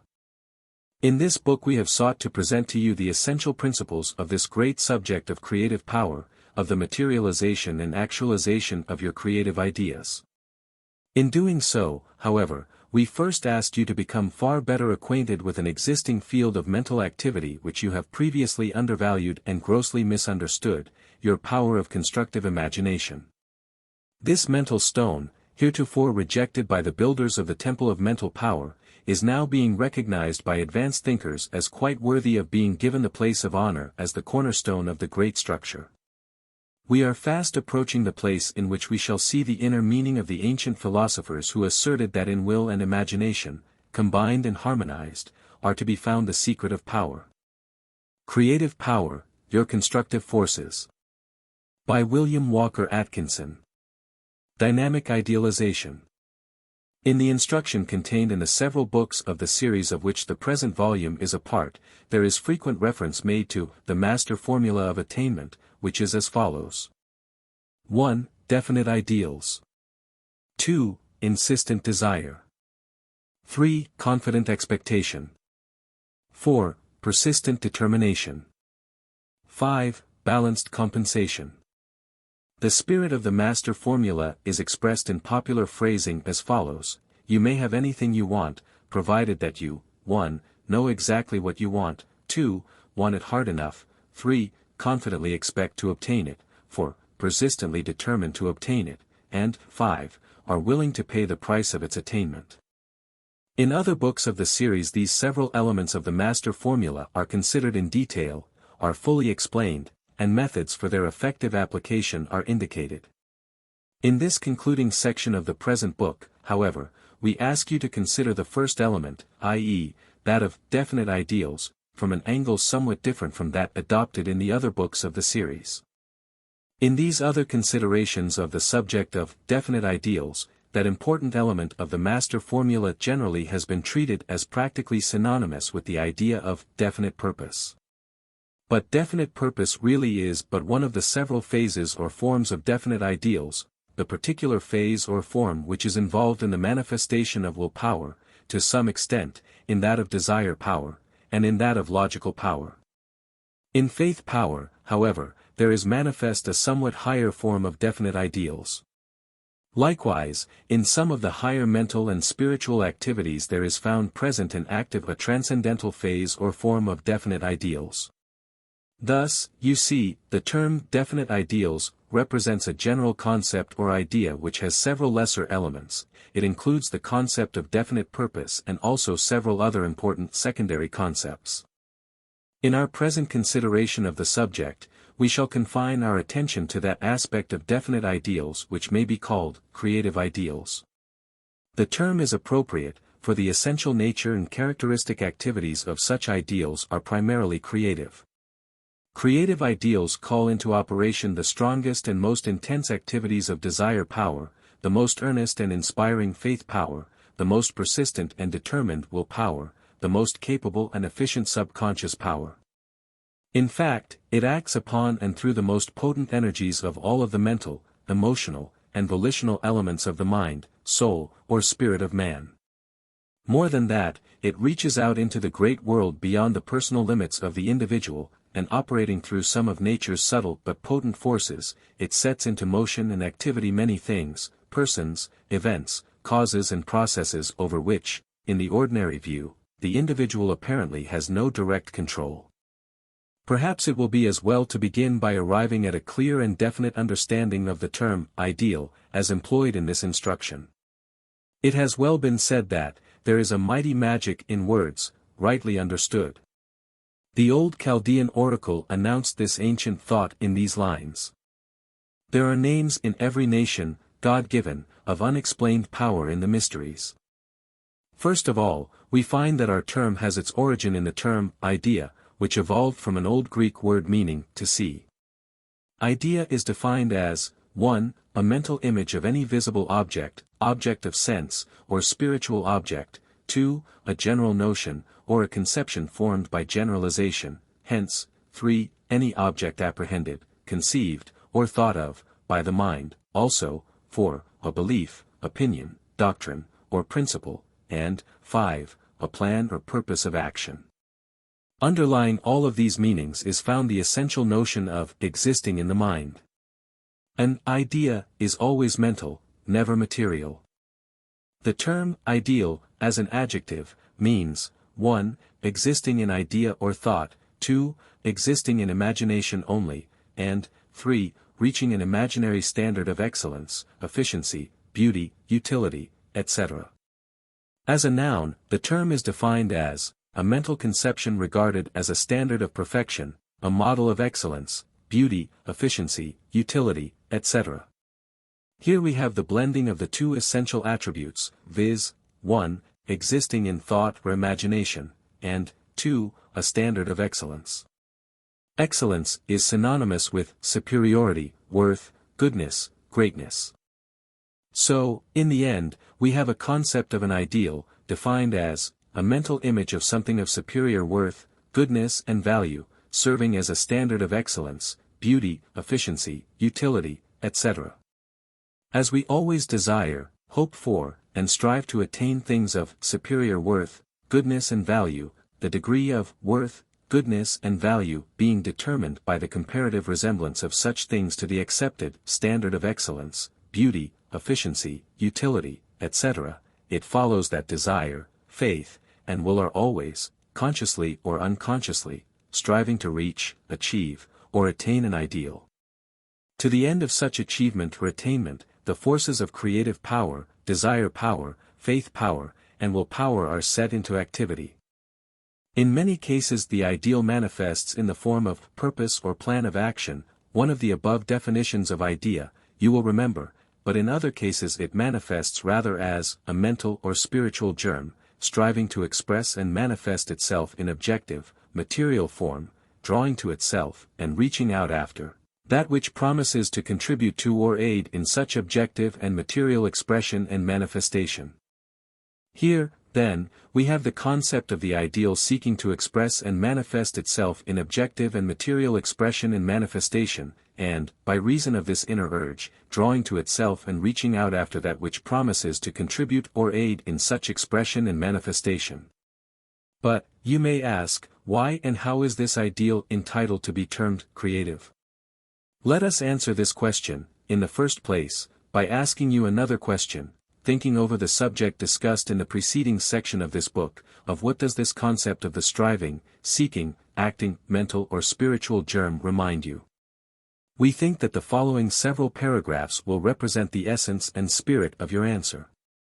You will be reminded, first of all, of the fact that in all man's material creations there has been, and necessarily must have been, a preceding mental image or form, an ideal, in fact, of which the later material, objective form of the created thing was merely a copy, that there must always be the mental pattern, map, design, or mold which is reproduced in the material creation.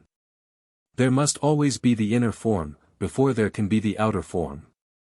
But, you may object, here the ideal is merely the pattern, model, or mold, which the imagination and will employ in their creative work. The ideal, in itself, is not creative.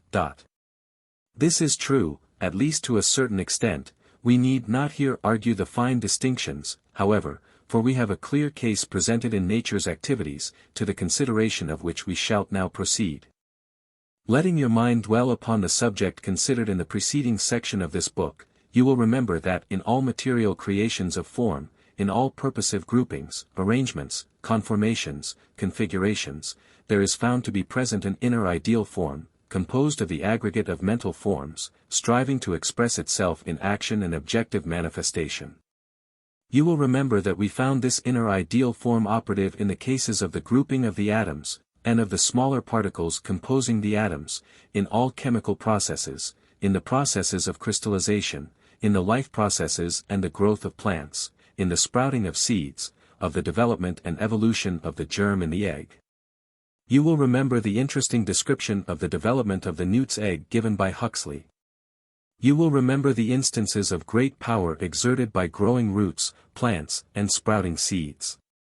You will remember what was said concerning the evolution of needed physical instruments manifested by the lower animals, the explanation of the long legs of the wading birds, the claws and beaks of the birds of prey, the long neck and legs of the giraffe. Finally, you will remember the logical conclusion arrived at by those observing these and similar instances of this wonderful working of nature's forces, viz., that there exists, and is manifest in all nature, the operation of a mighty principle which proceeds from the inner form to the outer manifestation, from the ideal image to its materialization in objective form. You will find yourself compelled to think that in all of nature's activities and processes, in which is performed the work of creation, of form, combination, composition, or coordination, there certainly exists an ideal form serving as a pattern, plan, mold, map, chart or design, upon which and by means of which, nature builds and creates. More than this, when you carefully reason concerning this matter, you will find yourself becoming impressed by the idea and conviction that the essence and spirit of such manifestations and expressions abide in the germ ideal form itself, and that instead of being a mere inert pattern, model or mold, the ideal form is a living, acting, creative force, drawing to itself the materials needed for its outward, objective expression and manifestation, such expression and manifestation being the essential desire, need, and energizing principle of its being. Thus the ideal form is seen to be not only an inner form, but also a something or somewhat which may be described as a power with the desire to act, or a desire with the power to act, a definition which has also been applied to will, it may be noted. Here, once more, is seen the close relation of imagination to will, a resemblance which by many philosophers, and by all occultists, is regarded as of the deepest significance.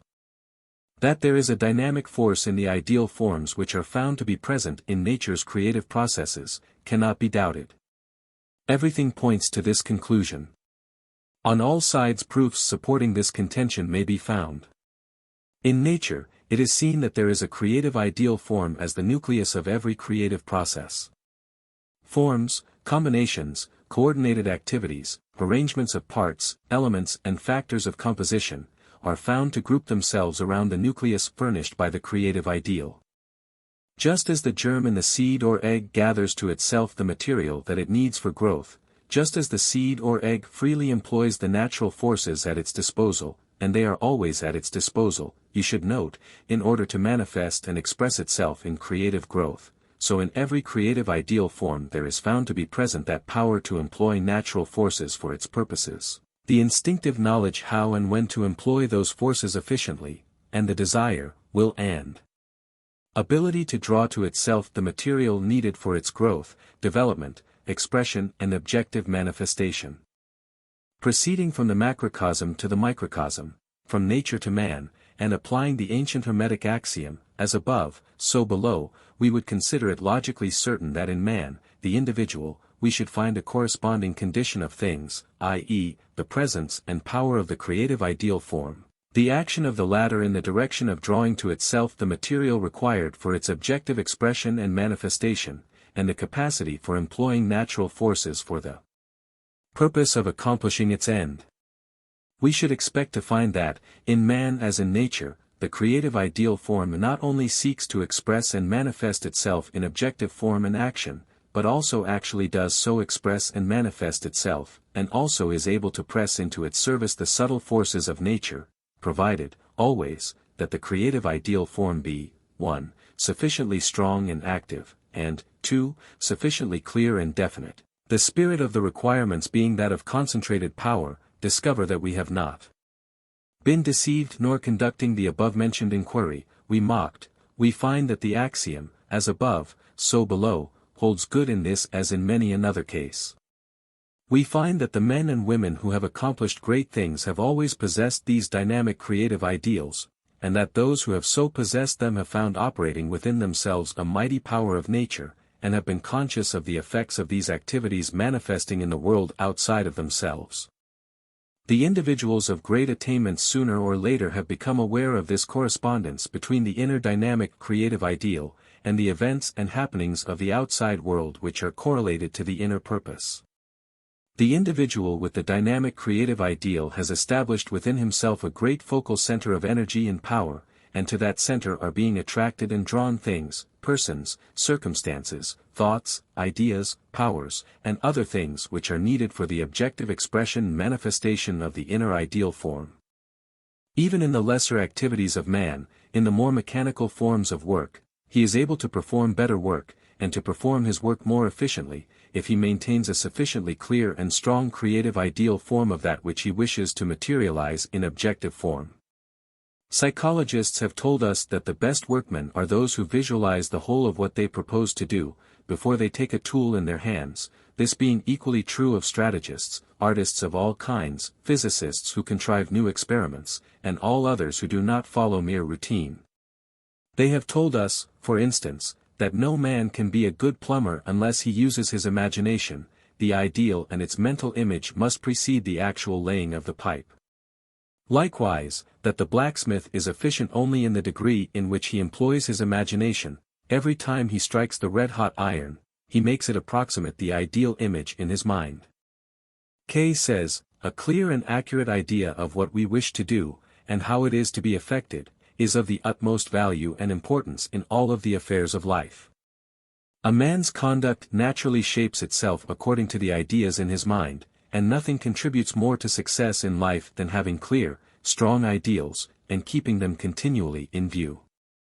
Numerous unexpected circumstances will be found to conspire to bring it about, and even what seems at first hostile may be converted into means for its furtherance, while by having the ideal constantly before the mind, one will be ever ready to take advantage of any favoring circumstances that may present themselves. Bain says, by aiming at a new construction, we must clearly conceive what is aimed at. Where we have a very distinct and intelligible model before us, we are in a fair way to succeed. In proportion as the ideal is dim and wavering, we stagger and miscarry. John Burroughs says, no one ever found a walking fern who did not have the walking fern in his mind. A person whose mind is full of Indian relics picks them up in every field through which he walks. They are found and quickly recognized, because the eye has been commissioned to find them.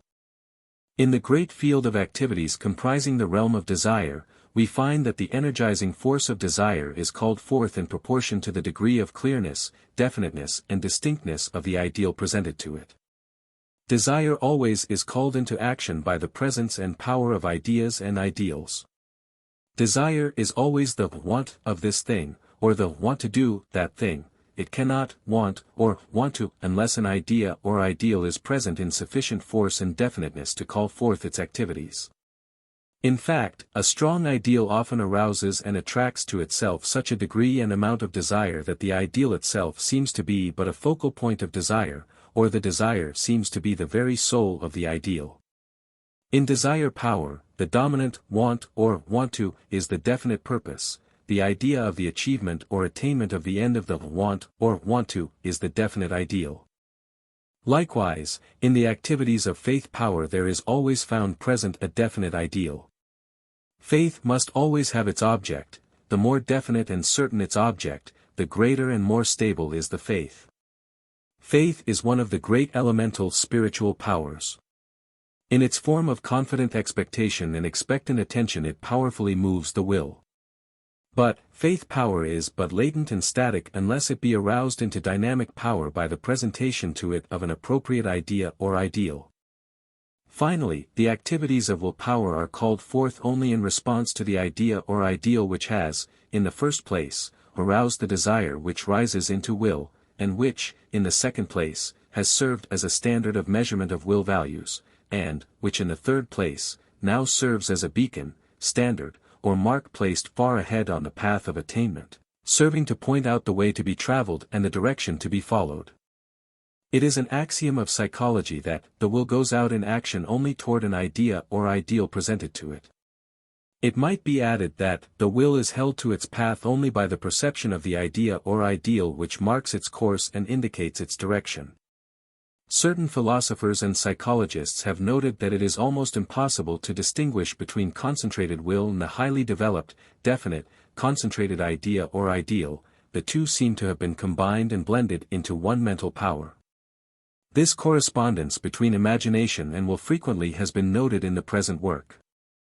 But, in pursuance of the rule of the unity of the mind, we find that just as truly as desire, faith, imagination and will may be, and are, called into action, power, and strength by the presentation of an idea or ideal, so is it true that the creative ideal may be strengthened, energized, and given definite form by the application of the respective powers of desire, faith, imagination and will. There is always action, reaction, and interaction in the realm of the mind, its powers are correlated and coordinated, each is bound up with the others, and each aids and helps the others when needed. We may concentrate our attention upon any one of the great powers of the mind, and that particular power will seem to be the dominant one. When, however, we proceed to contemplate and to study the others, we find that each, in turn, seems to be the dominant power. The truth is that no one of these great powers can operate effectively unless the other powers cooperate with it, and proceed with it in coordinated action. The creative ideal, in order to be effective, indeed, in order to be truly creative, must be, 1, strong, and, 2, definite. Its strength is increased by the energizing power of desire, the inspiring power of faith, and the determining power of will. Moreover, by means of imagination presenting to it mental pictures of itself as actually expressed and manifested in objective, material form, the creative ideal is further aroused into action, in response to that essential urge, instinct, or appetency of its nature which causes it to strive ever to manifest itself in outward action and form. In strengthening an ideal form which you wish to raise to the rank and power of a dynamic creative ideal, you should bring to bear upon it the combined powers of your desire, faith, imagination, and will. The creative ideal, in order to be effective and truly creative, must be dear, positive, and definite. Here the ideal calls upon those mighty twin elements of the spirit, the ideative and volitional faculties, namely, imagination and will. Imagination supplies the definite pattern, model, or design which the ideal wishes to manifest, while will proceeds to cut away the encumbering marble or granite which hides the definite form of the ideal as represented by the artist's pattern, design, or mold. Will, however, does not create the ideal is self-created, or else is originally created by that I am I, which is the center and focal point present in the mental kingdom. But will serves a necessary purpose and an essential task when it proceeds to chip away, to chisel away, to hammer away, all the great mass of mental granite or marble which hides the beautiful inner form of the ideal, its pure form. The ideal form is actually existent, never forget that, but, before it may be perceived and employed as a model, standard and guide, it must be released from that which encumbers its pure form and hides it from view. In the master formula of attainment, the first element is that of definite ideals, not merely ideals, but particularly definite ideals. In all of the principal books of this series, this element of definite ideals is dwelt upon at considerable length, in one form or another. In the preceding sections of the present book, you will find it presented under the form of definite purpose. The factor of definiteness is emphasized in all such presentations, for upon such definiteness depends much of the power of the ideal standard, or purpose. It must stand out in attention, perception, and thought. It must represent the just what of the want, ambition, faith, effort, or thought.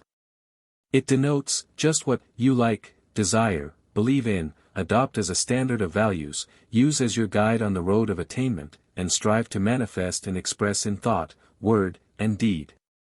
An ideal, standard, or purpose is definite in the degree in which it is certain, clear, plain, distinct, specific, exact, precise, fixed in understanding and meaning. Its mental form must be distinct, clear, sharp, clear-cut, sharp-cut. Indistinctness, indefiniteness, ambiguity, uncertainty, vagueness, and obscurity of understanding and meaning, are to be avoided in your ideals, that is, if you wish to have them creative and dynamic. Strong and definite creative ideals are properly called dynamic ideals, for they manifest all the qualities and powers which are indicated by the term dynamic.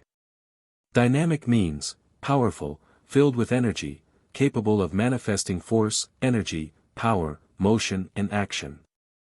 The dynamic aspect or phase of anything is that in which the thing manifests motion, action, activity. Its static aspect or phase is that in which it exists in a state of rest and inaction. Your dynamic ideals are those ideals existing in your mind which are, 1. Sufficiently powerful to move into action, and to manifest their inherent force and energy, and, 2. Sufficiently definite to concentrate those forces and energies into a one-pointed focus of ideas and will.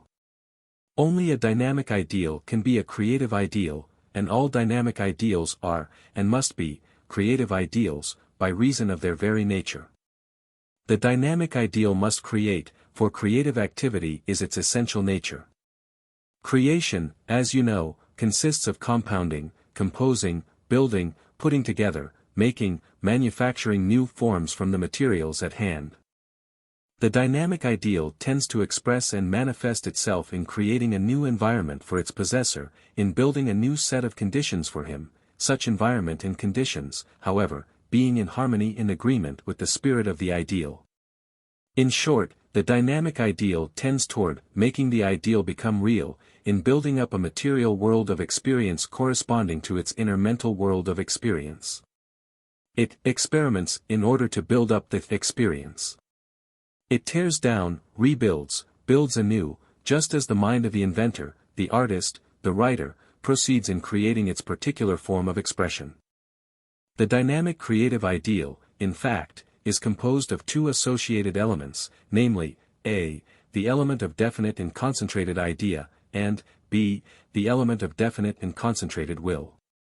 The idea plans, invents, and points out the direction of the action, the will executes the action according to the plan thus furnished it. This brings us back once more to the teachings of the ancient occultists, who held that, at the last, there are but two fundamental mental or spiritual forces, and these really are but twin aspects of spirit. These two fundamental forces, or aspects, are, 1. Imagination, which was held to involve all thinking, reasoning, and mental imaging of any sort, and, 2. Will, which was held to involve all feelings and desires, all voluntary action, all determination, judgment, decision, and volition. All other mental faculties or powers were held to be but, a. phases or derivative forms of imagination or will, or, b. combinations and compositions of imagination and will, in which the elements of each are blended. In that book of this series entitled, Personal Power, we have shown you that the twin giants of personal power are ideation volition, or, in other words, idea will. The more you ponder over this teaching, the stronger will grow your conviction of the underlying identity of ideation and volition, that imagination and will are twin giants, inseparable, always operating in conjunction with each other. This being so, you will begin to understand how and why a strong, vigorous definite ideal may become a dynamic creative ideal by means of calling into operation in effect its twin aspect of dynamic will. For the purposes of easy thought on the subject and the manifestation of this principle, you may think of the dynamic creative ideal as having the soul of idea and the bodily strength of will. You may render your ideals dynamic and creative by means of the employment of desire, faith, imagination and will. Applying the principle of the master formula, you, 1. must know exactly what you want that creative ideal to be, 2. you must desire insistently that it be such, 3. you must confidently expect that it will be such, 4. you must persistently determine that it will be such, and 5. you must pay the price of work, service, application, concentration, and of the relinquishment of opposing ideas and ideals, desires and feelings. By means of insistent desire, confident expectation, and persistent determination, the creative ideal may be raised to the rank and power of dynamic idealization. Keep your creative ideals always before you, think of them, dream of them, make them a part of your very soul. Encourage them by visualizations of their realization in objective form, brace them with affirmations, give to them the force of habit by endeavoring to act upon their principles as often and so far as is possible. Think, feel, and act in their terms. Assimilate them to such an extent that your personal mental and physical instruments of expression may become their outward machinery. Let even your personal being become as the willing instrument of the manifestation into objective form of these dynamic creative ideals. Live for the purpose of making your ideals become real. What will be the result of the creation and maintenance of such dynamic creative ideals? You may ask. Here is the answer of those wise and illumined members of the race who established the esoteric schools of ancient philosophy, and of the equally wise and illumined members of the race of today, who are striving to sow the seeds of the inner teachings in the minds of those who are prepared to receive them, nourish them, and allow them to develop, grow, and bear blossom and fruit. Here is the answer of such great souls. You are the creator of your own world of experience. Consciously or unconsciously, you are molding your world of experience, and determining your own destiny. In ignorance or in wisdom, for good or for evil, you are creating, building, constructing the scenery of that world in which you live, and move, and have your being. For weal or for woe, you are thus building. For better or for worse you are thus constructing. Your personal world of experience is largely what you, yourself, have made it. Your ideals ever tend to become real. You are always realizing your ideals. What you have been doing unconsciously, you may now proceed to do consciously. By creating and controlling your ideals, you create and control your world of experience. You may become an active master of creation, instead of a passive slave. The strong, definite dynamic creative ideal will call forth the full powers of your body, of your mind, and of your spirit. Reason, imagination, invention, will perform their best work under its influence, desire will energize more intensely, and will determine more persistently, under its influence. The wonderful storehouse of the subconscious will open wide its doors when the creative ideal gives the right knock. The still higher realm of the superconscious will superimpose its wisdom and knowledge upon the conscious mind, when this be demanded by the dynamic ideal. All things will work together for good for him in whom the dynamic creative ideal is manifesting its power. I call them all forth, and forth come they in answer to my call, says the spirit of the ideal in the old allegory of the Orient, and chief of all, and the first to come forth, is my twin brother will, concludes that ideal spirit. Definite ideal and concentrated will, these are the twin giants of your creative power. Cultivate and develop both of them, and to an equal extent. Do not let your definite ideals suffer by reason of the lack of pulling and pushing power of your concentrated will. Neither let your concentrated will become static and inert, by reason of the lack of the directing and guiding power of your definite ideals. Grasp the hands of the twin giants, one on the right of you, one on your left, and then let the I am I give the command, forward, march. Naught can oppose the phalanx composed of your definite ideals, your real self, your concentrated will. Rightly may such a combination shout its battle cry, I can, I will, I dare, I do. The will that can, is the will that knows. The ancient Buddhists had an old aphorism which ran something like this: to know rightly, is to think rightly, to think rightly, is to will rightly, is to act rightly, the root of action is knowledge, the fruit of knowledge is action. The ancient Chaldeans had a similar proverb: he who knows, is able to will effectively, he who wills effectively, creates his world. All through the secret doctrines runs this song of ideal will, of knowing and doing, and the most practical thinkers of our own times and lands echo the ancient reports. Perhaps the highest phases of philosophical and metaphysical thought are those which hold that the only adequate explanation of the universe is to be had in that hypothesis which postulates the existence of an eternal, infinite spiritual principle, the essence of which is life, will, and ideative consciousness, the essential powers of which are animation, ideation, and volition, respectively. In this view, universal creation, creative evolution, is accomplished by means of the power of the living will, taking the forms and configurations patterned by the living idealizing power. Daring thinkers have likened the universe to a cosmic dramatization of the ideas and ideals evolved by the infinite consciousness of spirit, the machinery of creation being operated by the infinite will of spirit. Be this as it may, every careful and honest thinker has been compelled, at least at times, to admit that there is no escape from the conviction that the universe shows the progressive working out and manifestation of a cosmic purpose, intention, and aim, in short, that the universe is the materialization of a pre-existing cosmic idea or ideal. The processes of cause and effect show the presence and operation of something like pure deductive logic in the activities of the universe. Many poets, writers, and dramatists have pointed out that in the processes of the universe there is manifested the presence and action of something that might be called the author, a something or somewhat that develops a cosmic plot of creation, and then logically, consistently, and artistically proceeds to perform the work of material evolutionary creation upon the lines of that ideal plot. They point out that the characters, circumstances, actions and events of the universe always hang together, always manifesting that unity, coherence and balance which distinguish the literary compositions of the best writers. This lofty conception may be but the fanciful expression of the perception by competent observers of that something at work in the universe, which bears a close resemblance to the something at work in their own minds, or, again, it may be the result of a deep intuition of truth. Whatever it may be at the last, it certainly expresses a conviction that has come to many deep thinkers in all ages and all lands, many of whom had never heard the like expression of others of their kind.